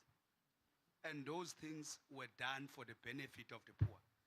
So that's my smallanyana contribution to the panelists. And mostly to us. So that tomorrow, bekuthiwa leaders asiveli ngomso ke executive mayor. Kuthiwa leaders zivela namhlanje zilidisha abantu. Lastly, one thing that I want to praise the generation called youth. Abantu I know they are worried about 2000s. You know, when we fought as student leaders, we fought for free education. That was our plight. But we couldn't deliver. The entire years from 1994 up until 2014, we couldn't deliver free education. But young people, they fought, they said fees must fall. Today, they've got partially free education. So I have hope now for them. I have hope because their fathers and their leaders couldn't deliver free education. Up until they stop everything as students at tertiary institution. Today, they've got that. So it's a question of us engaging. Singafuna ukulidishwa Mr. Ntsangani forever. Because that's what you'll find ourselves in this society. We will find ourselves having an international minister of relations who's 85, who must drive the industrial revolution, who must strive for us. So as a country, we need to sizive man. Singabi nethemba kakhulu. Because no, Dr. Mandela was part of one. Uhlukana nathi. You see, and you could see omnye wafika wamuva. You see, I always say to Mr. Kabati, the leaders of 70s, people that were born in 1970 something, those are as leaders, they failed some people, including myself. Hence, I'm looking forward to people that are going to lead us from 80s and so forth. Because seemingly they've got a certain vision of life. Thank you. Okay, that's number 3. Yes, that's you, ma'am. Okay, thank you so much. My name is Kona Pagade. I'm an activist. Mine is very short, but I was touched by our mayor who spoke about the leadership. And I asked myself, do we really know a difference between a leader and an activist? the true leadership goes beyond merely advocating for a cause. Because currently we have leaders that we only see when they are going to elections. But as young people who are suffering day in and day out, our leaders, they've been there since 1994. You look at a national level where we are being led by those people who started leading after apartheid. Are we really seeking to change the policies, and are they really realistic about what is happening on the ground? Because remember, an 85-year-old woman can't even type. A 75-year-old man doesn't know when we're talking about N4IR, he doesn't even know how to connect. And slowly we're moving towards a paperless society. Now, if our leaders are still there, holding those positions, how are we going to get a better future? Our mayor spoke about the strategy to revitalize our rural economy. But currently we have firms up at Gqwa that used to operate. They are no longer operating. Yet we are sitting at a very high percentage of people who are unemployed.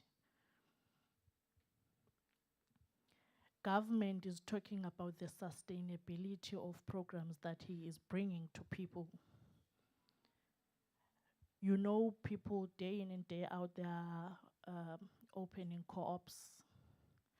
But you go to SIFA, you go to NYDA, you go to all these institutions that are supposed to give people funding, but you find those that are there who are supposed to give people funding, they are not assisting. Someone who comes from a rural area who doesn't know when you are talking about tax clearance, because as a services, they do not go to rural areas. Government co-ops uzenzele into bana mazi benefite maybe if families as needs.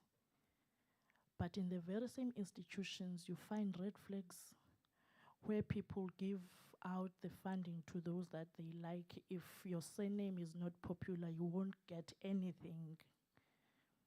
Do we really have leaders that are passionate about their work?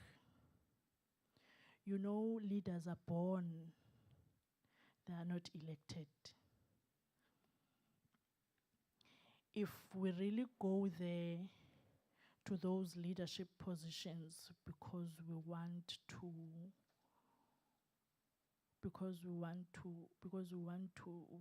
enrich ourselves and our families, beyond 2026 we will still sit here, talk about the same problems that we have in South Africa. There are policies that are there, and as a result, in Parliament, there are sessions where there are frameworks that are presented and discusses. Therefore, there are only politics as red flags towards those of the very same policies that are there to ukuvula amathuba nokuncedisana nabantu bakuthi. But before ndibe ndihlala phansi, since 1994 till to date, do you think now that we are going to these elections, you will be able to go and do door to door kumama kamoyakhe or utata wakhe, whoever who's sitting there at home, who doesn't have undlela, who doesn't have electricity. We have graduates that are sitting at home. Urhulumente abanika i-RDP houses. But how do you give someone who is unemployed an RDP house? Uthi makayithini? Uzayithatha ithengise my friend so that bavule i-shops zokuthengisa drugs in the very same society. Where do we go as South Africa? Thank you. Thank you. That's 1, 2, 3. You were not number 4. You were number 5. However, because you are on the podium. I think I was, ma'am. Oh, okay. Thank you. Good evening, ladies and gentlemen. Good evening, Doc. Congratulations on this amazing initiative. Igama lam nguPapa Mamngandi. I'm the national chairperson of the BMF Young Professionals, but I come here as an ordinary citizen of Buffalo City. I wanted to say that one of the things that is striking about this discussion around leadership is the question of accessible leaders. And I think that the role that these foundations can play, and I think Doc is beginning to pioneer this thing, is to create the kind of accessibility that can allow us to elevate the standard of public discourse in our country. I think there's one thing that the 4IR has done, unintentionally or otherwise, is that it has withered the public debate space, because we have retreated to our isolated and siloistic spaces where we engage on digital platforms and phones and all these things, but we don't engage meaningfully in public from human to human and get to really appreciate what we stand for. And I think that's very dangerous for democracy. It's more dangerous than people protesting. It's more dangerous than lack of service delivery, the fact that we are becoming invisible to one another in the age of technology. I think that's something to first notice. I think also I must be honest with you, as a young person, we are brought up to think that working for government is a lesser existence than working for private sector, right? And I think that, Doc, you've got an incredible opportunity here to transform that outlook so that other young people can look up to leaders of your ilk and be inspired by the work that you're doing above and beyond the call of duty. My last point is, last week, President Mbeki was engaging the UNISA students, and I urge you, all of you, to go and listen to that discussion. And it's something that has sparked a lot of controversy around the remarks he's made. I'm not going to say I agree with everything that he said. I'm going to say something struck me in what he said. He said at some point in his remarks, he said the country is going to get to a point where it's run by NGOs and the private sector, right? Now, I've been trying to assess over the past couple of years, if you were to ask a question of what is civil society? What is the general makeup of these NGOs that you find in civil society? And half the time, and babona abantu abafana nam in those NGOs and in that civil society. And so effectively what this means is that if NGOs and private sector are going to converge and run the country, kukho abantu abazawushiyeka ngaphandle. So I think these NPOs, if you like, Zabantu Bakuti, must also recognize that there's a serious responsibility to strengthen public debate, to strengthen civil. They must be the levers by which the state and other players and partners rebuild civil society. Because any ruling party, whether it be ANC, is not going to survive without a strong civil society. A weaker civil society will weaken the political system and it will collapse.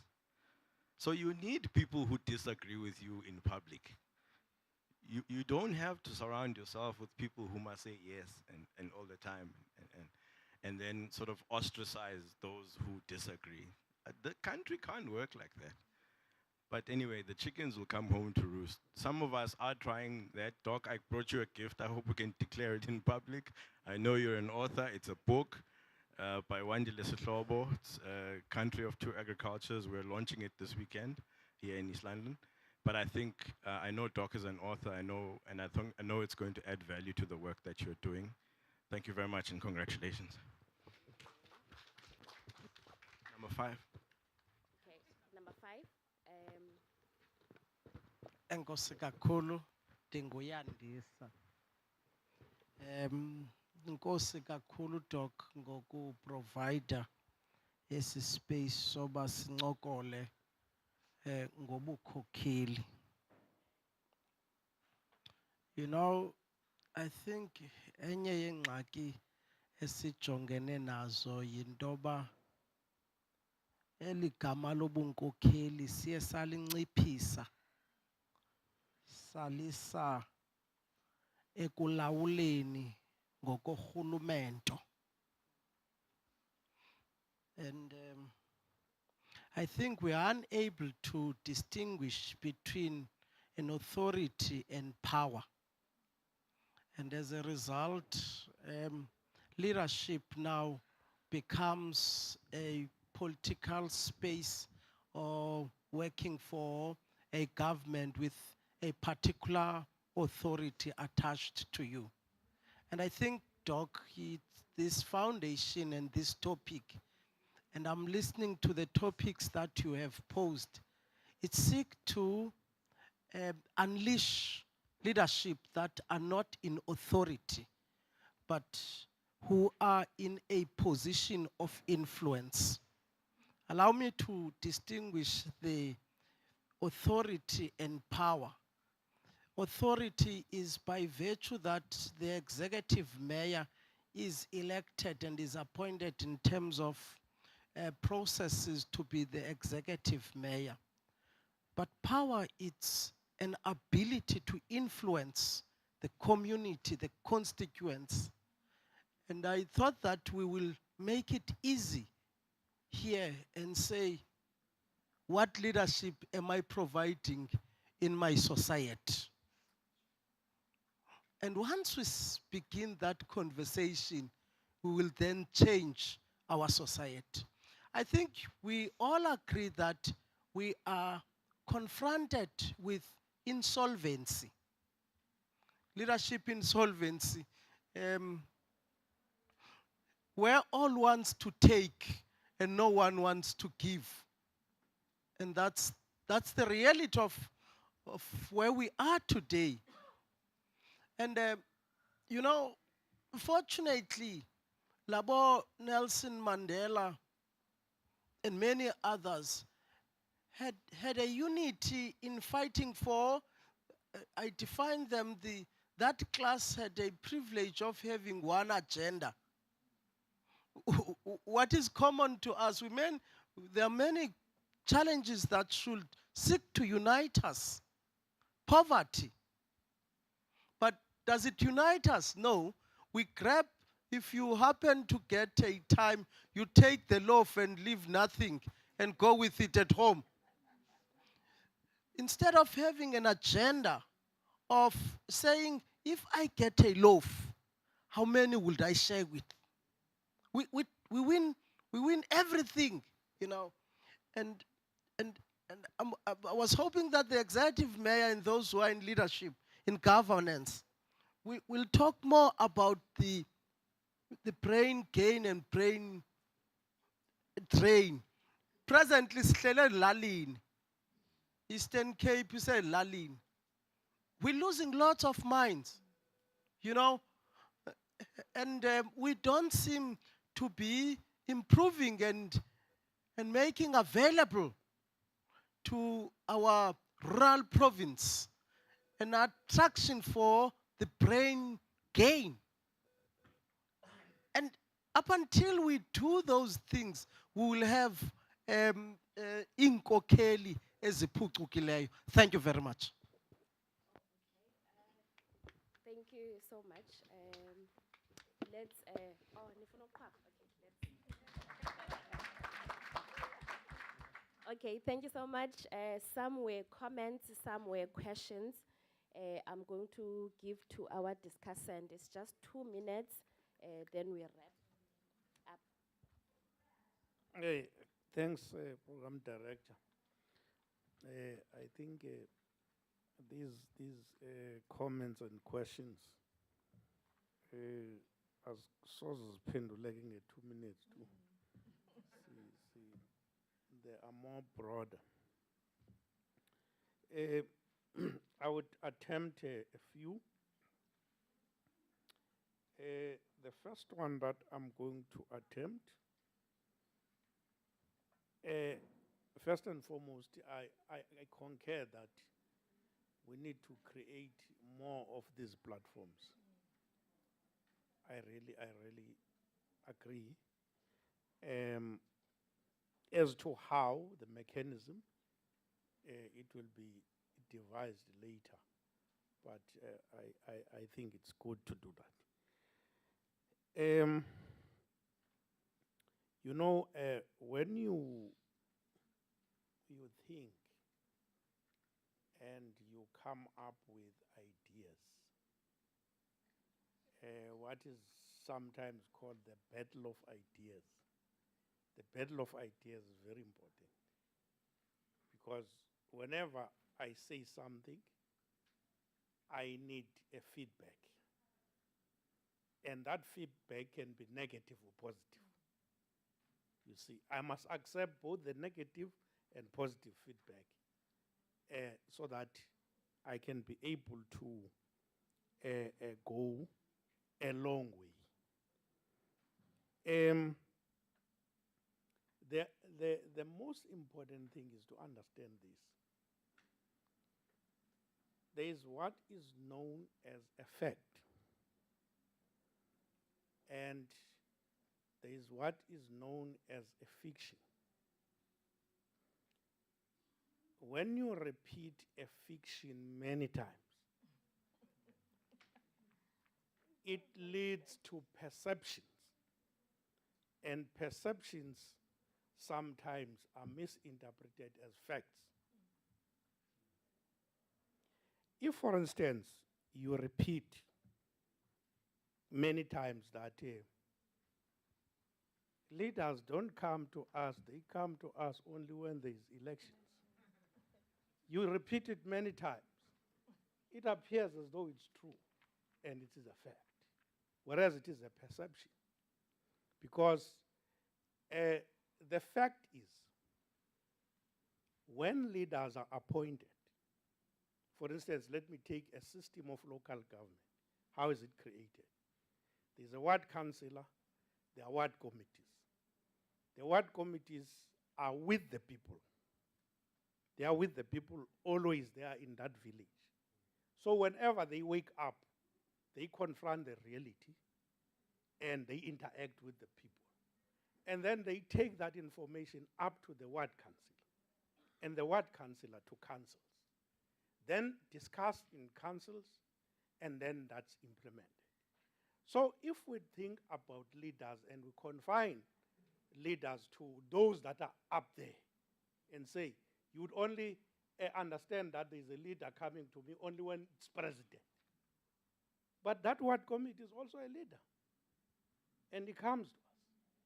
So you must not confine that to think that it's a minister that must come, it's a president that must come, whereas you have your ward committee and your ward council who are always with you. So the leaders do service the people. And if you talk about the policies that we formulate as government, the policies that we formulate as government actually are based on the ideals of the Freedom Charter that was adopted long ago in 1955. And that is the agenda that the government continues implementing. For this period of 30 years, we've been implementing Freedom Charter. The Freedom Charter says there shall be houses. And that particular ideal finds expression in the Constitution now as a right. You know, the right of individuals. So the individuals have got the right to housing.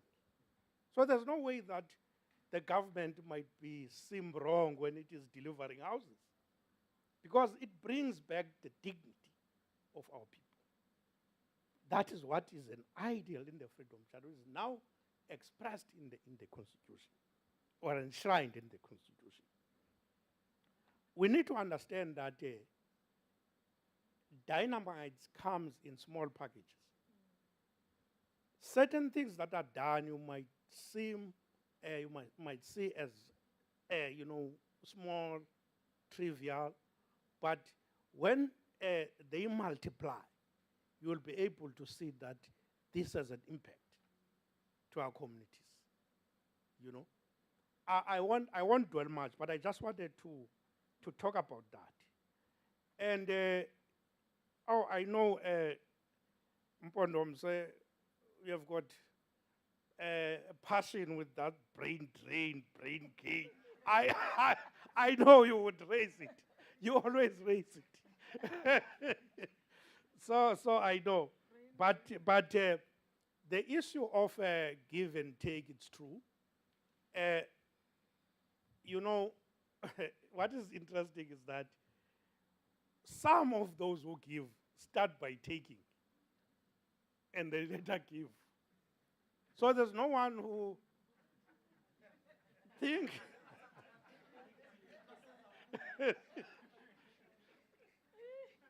There's no one who thinks about maybe creating first before giving. They think about taking and give, and give some. So that's a problem we're facing. That's a challenge we're facing. But it's quite interesting that we had this. There is no enough time to deal with this. The last thing that I'm going to comment on is on the issue of the ages in our leaders. There's what is known as generational mix. It's quite a good concept, generational mix. But I don't encourage that a person who is above 70 should be still in government. I don't support it. It might be happening, but I don't support it. But there's what is called generational mix. Generational mix means those who are experienced must impart that experience to others. For instance, a person as young as Uzuku will get to government, and then what is it going to do without experience? He must learn first, So having those skills from work alone, you might be having those skills, those IT skills, which are important from work, but those IT skills alone will do nothing. Experience is very important. When I was a teacher, we used to say experienced is the best teacher. Thank you very much. Thank you, Executive Mayor, and also to our facilitator. I want to use the expression, Dr. Mthembu, that there are certain things that have been said here tonight that are now tattooed in my brain and will be embedded for the rest of my life. And I know I'll have occasions when I will pretend like it's my own words and yet I heard it. But when they say when you're doing the future, Dr. Mshumpel, they say that one of the key things to your PhD is to make sure you don't plagiarize. So when you plagiarize, I heard this somewhere. Then abantu abamamelayo bacimba hayi yakho. Cha, you're trying to be modest. I must say, Executive Mayor, the one thing that you said will be tattooed in my brain forever is don't let other people make mistakes for you.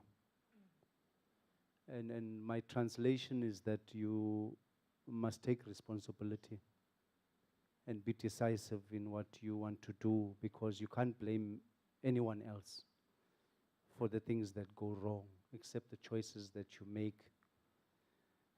So that's embedded in my head for life now. And I will probably say it in front of you one day and look at you straight in the eye and pretend it was not you. And that's the body of knowledge. That's the advancement of what we need to learn. I like the concept of brain drain and brain gain, because we have this tendency in Eastern Cape of feeling sorry for ourselves and only speak of brain drain and not capitalize on what is of value in our province and encourage it. Instead, we want every lally to become a city, rather than trying to make those lallies become functional, productive, and contributors to the economy that we have, especially if you take the executive mayor and the MM's area of jurisdiction. Mr. Mngandi, you know, you touched on something very, very sensitive, because there's this thing of accessibility. If we train leaders, not necessarily only in government, that you don't have to say yes to every request, but at least give someone the dignity and respect for them to ask you the question. And you have to have the strength and wisdom to say, "Ayizukwenzeka le nto ifunayo." So they then know to move on, rather than to sit and wait and hope. Hayi bathe bazobuyela kum. Hayi ndisalinde appointment. Kanti awukho kwa appointment. So the accessibility and the responsibility, and so Dolop, I'm not only speaking about government, politicians, all of us, every one of us, have that responsibility, because in some part of your life you're a leader, whether it's in your family or whether it is. I thought we're going to talk tonight about the other challenge of, there's some people who, that when they're a leader in a particular place, they want to be leaders everywhere, and they don't know when they need to now follow, you know, and make sure that they, like when our activist said, when I'm going to sit down, and she was seated, I heard the activist next to me saying, "Hlala phansi ndihleli." I'm going to be brief, Chair. I know I've already, but there's two things I just want to raise. Number one, ongafuna ukubizwa ngegama. So the MMC was saying, angathi number one wedolophu okanye number one wephondo, number one we-Mike. I used to, when I was a city manager, the mayor always say, "Hey, ungadelegate power. Sudlala ngayo." Poverty is not a shame. That is going to stay in my mind forever, because poverty is not a shame, but the acceptance of the condition of poverty is where the shame lies, is to accept it. You embrace that this is who I am today and this is where I am, but that's not where I'm going to stay. But once you start singing Lucky Dube's song, Born to Suffer, my favorite song, uzoba sengxakini. Born to suffer. Yohlala pha, ungakwazi unyamezela. In closing, I want to say that our responsibility when it comes to the conversation, Dr. Mthembu, that the mayor is asking you to open this conversation, is that these type of conversations must make us walk away motivated, elevated, validated, encouraged. And when we go out there, whoever we speak to, when we say, "Molo," angati, "Yo, tanasekai," hayi kunzima.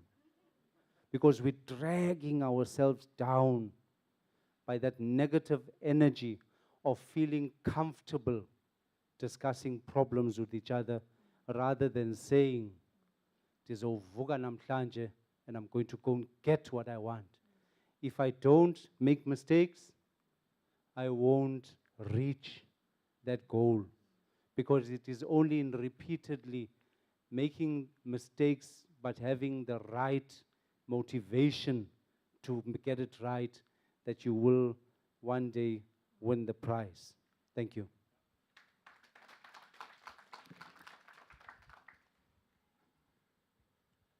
Uh, 2 minutes will be enough for me. I think I had an episode earlier. I'm calm now.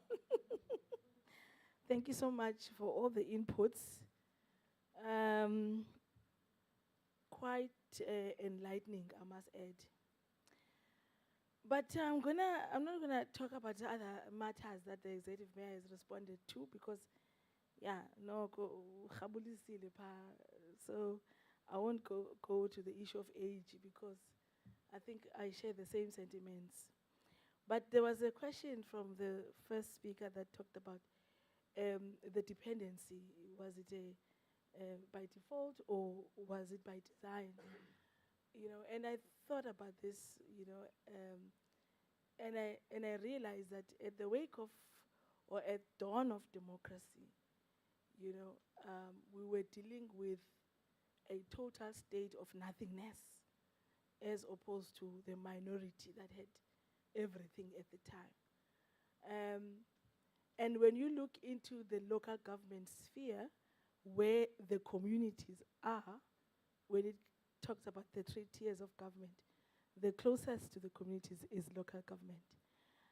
And I always say this to my colleagues at the city, that we arrived and we focused on senior management level. Our transformation was focused there. HOD, GMs and senior managers. And we left the middle managers untransformed until today. That's why in spatial planning, you still have a serious issue of your spatial development framework, which talks about our people still living in periphery and away from the areas of opportunity. That's why bridging that gap seems like a lifetime of work to actually get there. We need leaders that will go down to the middle management, because the actual work of local government is there. And remember, from now leading, I've realized that we are treated there as on a need-to-know basis, with the so-called high-level summary of reports. Now they hide something very serious. And if you are going to deal with the high level, because you need to make a decision, then many a times you would then miss the plot. You still now are having the ocean underdeveloped, because every quarter when you get a report, you get developers who are turned off by lack of responses. When someone says, I've got a 2 billion investment, the accounting officer is afraid. Somebody talked about making mistakes, but mistakes are made when you actually do something. So we are afraid of making serious decisions. Transformation is dragging. And it's maybe because the people that are line managers are totally not transformed. They're not going to allow you to go and develop Kunubi, Bacon Bay. You will have objectors and objectors. It will drag until an investor goes back to Cape Town or wherever. I know you would know that. So that's where, when I saw, is that we need to look at transform the middle. Yes, we've got Africans now as leaders. We've got HODs, CFOs, and all that. But who is actually there is still very much white and untransformed. So it tells you that when the creation of a problem now, so the agenda is to keep you there for as long as I am able to, and not come this side. So we're not going to bridge the gap. Well, we are, but not at the considerable pace that we would have loved to. And that's just my opinion, where I saw and I expressed it. And I try wherever I am to go back there and go and dig there to say, the problem is there. So, humble beginnings, also, I thought about it. I of the view as well to say humble beginnings doesn't determine your future. You can be whatever you want in this. About Tinswalo in this room, if we can raise your hands, all of you, government has touched. But somebody said, government alone cannot achieve it. You know, government alone cannot, but government should be an enabler of private sector, of everyone else to thrive. But brings me to your questions, Zikona, to say that these funding institutions, I've always asked, the lottery, I was a member of a funding for the Eastern Cape Arts Culture, and I was asking another senior leader at SIFA, and they always respond the same way across, that at the end of a financial year, when you look at the reports, about 20-30% of the money budgeted for that year was actually issued out, mainly because of the substandard level of the proposals. The issue is capacity. We've got 3,000 submissions for funding. Most of them, unfortunately, you can't do anything in terms of compliance because of the lack of capacity. Why is it too much red tape? That is something we should look at. How do we then simplify so that our people can begin to access? How do you not spend budget? How are you, as a national lottery, only spend 50% or even less than 50? And what are you doing with the rest of the budget? And you cannot just fund when work is substandard. So what they should be doing, in my view, is to focus also on what is the word? Capacitating. Going around districts and wherever and capacitate the SMMEs and capacitate, your NGOs and capacitate. Because another thing that we do, we get funding at your entry level, 500,000. You don't report for it. How? And you expect to get more funding. Because simply we don't have any financial controls.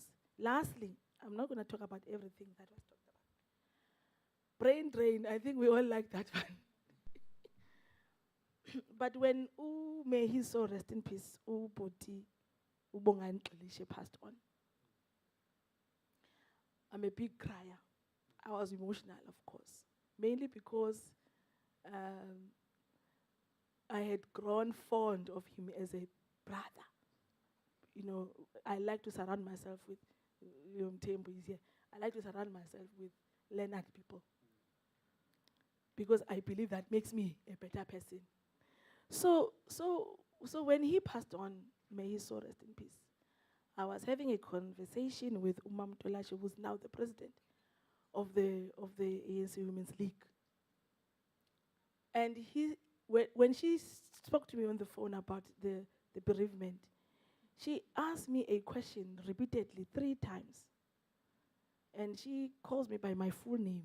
She doesn't call me Africa. She calls me Noma Africa. Ubefuna ntoni ubongane Gauteng. Why was he there? Somebody who has led the province as a provincial secretary. Somebody who has led departments as HOD. Someone who's had a well of, information. How was he then pushed to the periphery to a point that he went and sought, employment in Johannesburg when he met his untimely death? I could not answer. Brain drain. Because of that concept I started with, we are intimidated by people. When it is your time of leadership, you rather have people who are not going to advise you proper. To say, yes, you did say you are going to build houses in 30 days, but unfortunately, it's not going to be possible. Then you are not considered progressive. You are pushed to the periphery, you go to Johannesburg and everywhere else. You go thrive there. And we are left with the Eastern Cape with less people to make a contribution. Last point I want to make is policy, and I like this one. We go and develop manifestos. I'm talking about the leading party, because others' manifestos are then gathering dust. They can't implement them until they win government. So you develop a manifesto, which then becomes your social contract with the people. You then get into government. There you arrive with policies as old as 20 years, have never been reviewed, was drafted by the government before you, and you expect that manifesto be implemented on the ground in a form of service delivery. When you talk about developing the coastline, you are met with what is the NEMA, National Environmental Management Act, as old as 1996, making an example. Because luckily they were repealed those before the apartheid government. We've got at least, but they are old. We must be able to review policy, because policy is dependent on the demand on the ground and the evolution. We evolve, challenges are different. We now want to build a house next to the ocean. We go to Cape Town, and when I said that in Council Sham, the councillors were offended. But it is the truth. You go to Cape Town, you get a nice villa on the rocks overlooking the ocean. You go there for a holiday. But when you want to propose that development here in the beachfront, here, you are told about a 100-year flood line. No. Go back 100 meters, unfortunately 1 kilometer away from the ocean. Why? If there is an engineering solution, it can be done. But we are trapped because we are in the Eastern Cape here. We allow people to tell us that it cannot be done. So policies are there so that, I'm putting it down, so that we are able to influence. And if we cannot do what the manifesto says, we go and review the policy so that we are able to deliver as expected. Thank you so much.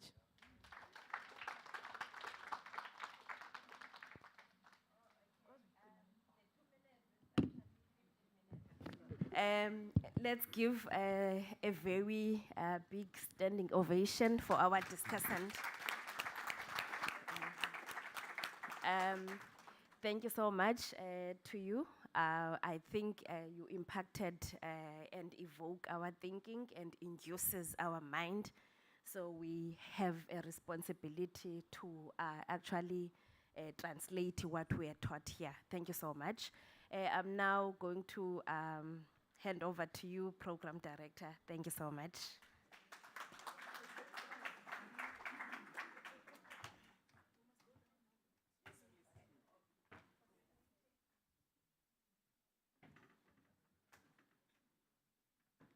Thank you very much. Thank you very much, Doc, to the Doc Squad. Thank you so much, Doc Boytu. Indeed, it was an interesting discussion, As I was seated down there, I was thinking deep, Dr. Mthembu. I love the fact that we're having these discussions as leaders and talking about leadership. But it all boils down to one thing, a family. A family setup, I feel like it's a cell, or it's a basic of all leadership platforms. A family setup, Family setup has a mother, a father, and children. the people, the masses, you know, the children. You know, recently, my last born, which is 5-year-old, just revealed something about me. I always thought I'm one of those people who are composed. I have the highest emotional intelligence, highest vibration and all that. Oh, the little man just told me that he does not want to eat his food. He would rather have an ice cream. And I said, no, you're going to have food. Nothing for me without me. And I said, you're going to have food. And he said, why? And the only answer I could give was, it's because I'm your mother. And I said, so. It was a mess after that. You could tell he's rejecting the whole system. And now, the argument between me and the little man ended up being an argument between me and the father. Because when he started to scream, the father was like, hey, Tulisa Lomdana, we are I'm like, so, I don't want to lie to you. You can only make a good leader in your society if you master your systems at home. That's a reality. The only time they get to have an authority, it is when they get into the office space or boardroom. At home, recently I challenged my husband. I'm a woman in leadership. I believe in good leadership. And I told my husband when he married me that, you just committed suicide. Was a wamuruga mntana bantu. These are the types that I ask him whenever we start a year. Where are we going?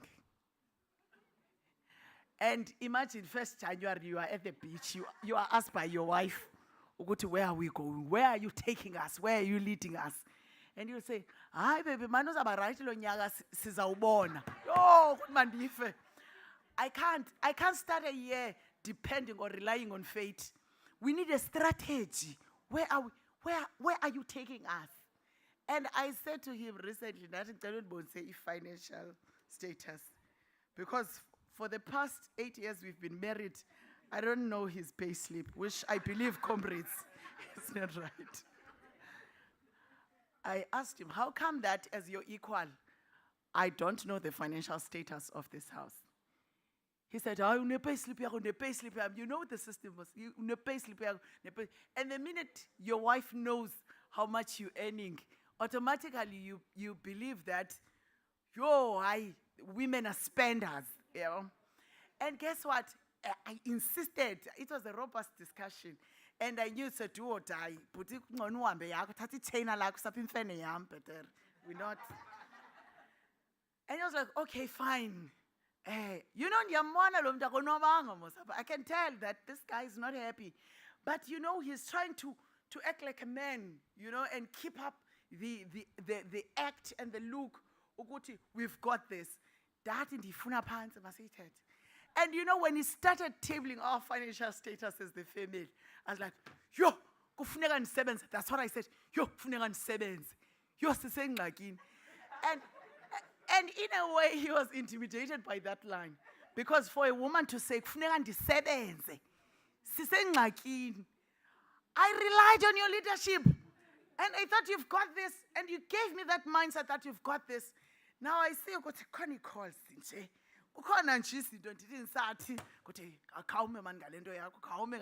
So no, we needed to have that. So in leadership, your family is so important. We can undermine it at our own risk, but it often shows itself when we argue with certain people in the boardroom. When they run out of points, they say, after all, I'm talking about fasting.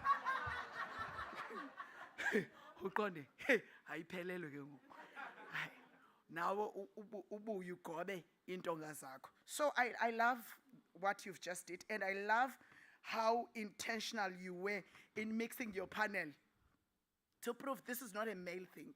You know, actually, key to leadership, key to successful leadership is not authority, it's influence. Key to successful leadership It's not authority. It's not power, but influence. Mrs. Mthembu will teach you more about influence. Because I know even there at home, Executive Mayor, there are resolutions that are taken, and the signatory there at the bottom is my husband. Whilst I know they were sponsored by me in the boardroom. bedroom, not boardroom. So I'm like, you know what I was thinking? That we should not go now. But after all, you are the man. They will listen to me. But I was thinking, since I'll give all that needs to be given, you know, pump the ego. Now I want a key. And when he goes and presents that in a family setup, hey, Ndibukele, I told him, you know, I was thinking, yes, leadership. I was thinking that, no, this December, we're not doing this.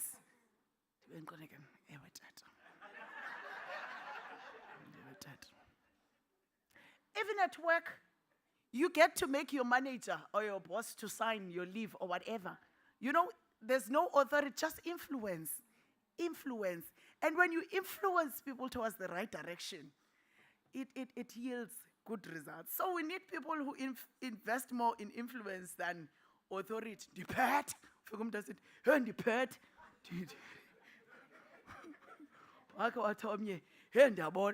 First meeting, opening remarks. Ndiyabona apha ingathi kukwabhokhwe. Zonke zinentshebe. Such strong opening remarks. Already intimidated. And you're not able to think or engage because it tells you, you challenge me, you are gone. So ufika abantu besithi, agreed. Lelethu, I long. In London City, you should learn that system from home. Let the children oppose you. And your arguments should not be because I'm a parent, because I say so. No, that's not strong enough. Convince him why he should eat broccoli. Now we can't eat broccoli. But you were told that in nutrients. And all of a sudden, Goku, there are supplements, Goku. You can take this in a form of a pill without enduring that nasty taste of broccoli. But just because usengumntana and uvela umcinezele ngokuthi because I say so.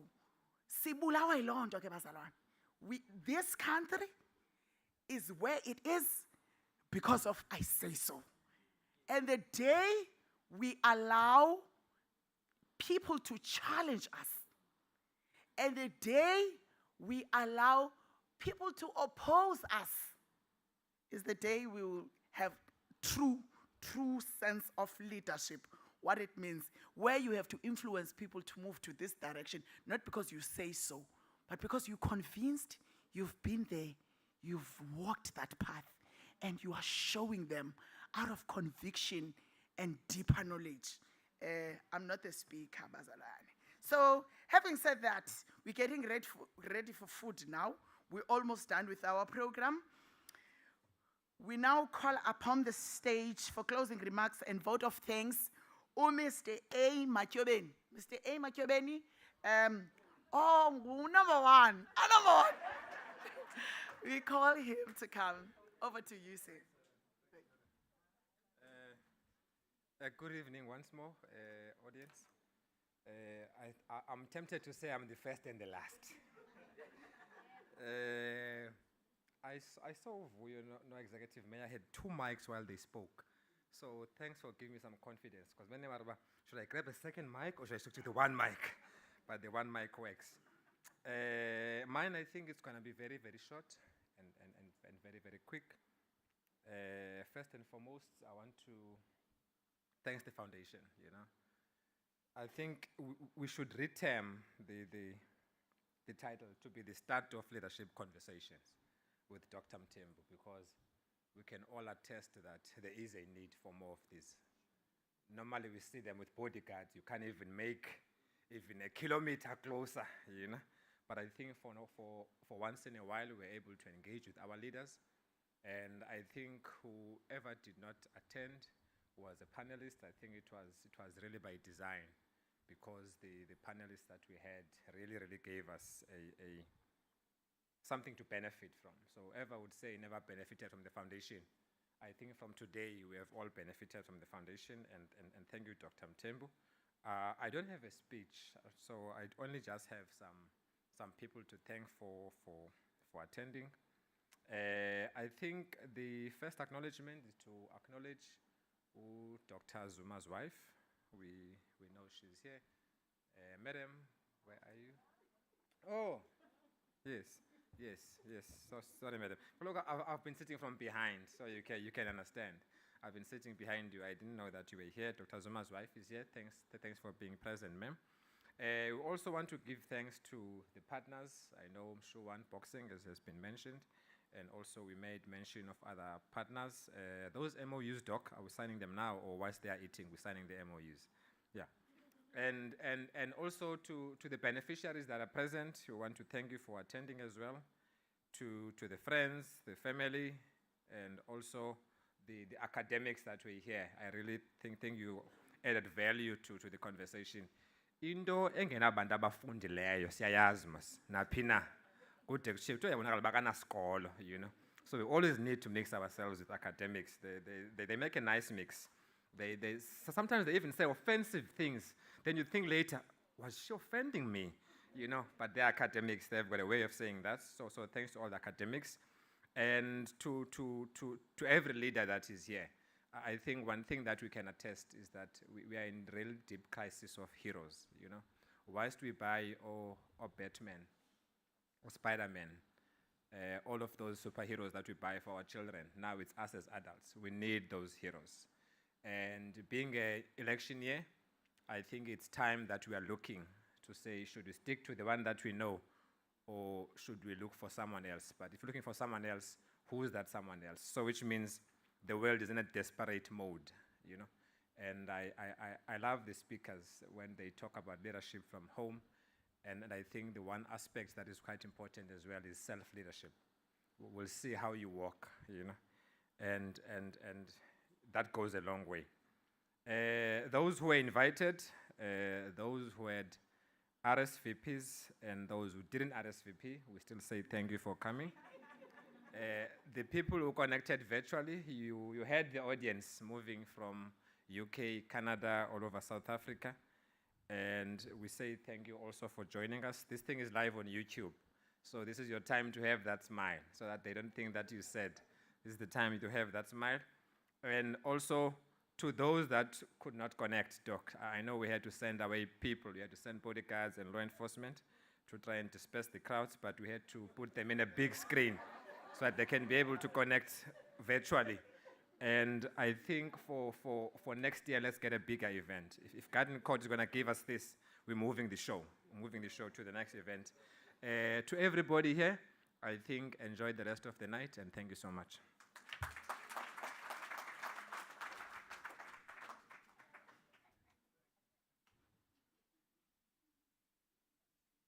Thank you so much, Mr. Number One. And now we have come to the end of our program, and everyone has been thanked. And I almost said dinner is served. Yes, there at the back, you'd find on the tables, there are goodies there. Let's go and enjoy. We've had the food of the soul, food of the mind. Let's go now and enjoy food of the body. Let's go and nourish this body. And, oh, by the way, wait a minute. Lastly, there are books there. There are books there. They are on sale, or they are for sale. Any of those. Ukubona laa nto umntu azokusebenzela into uqonde uthe for or on.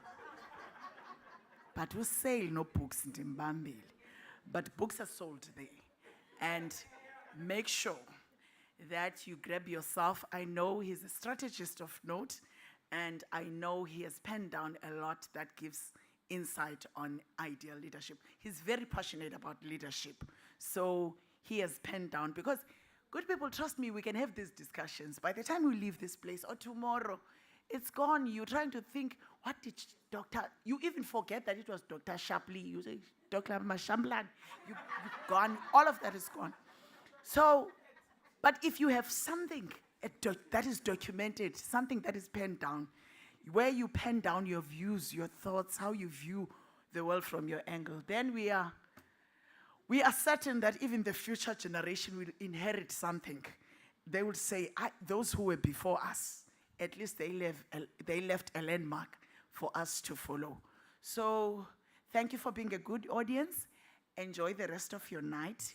Have a lovely dinner. Thank you.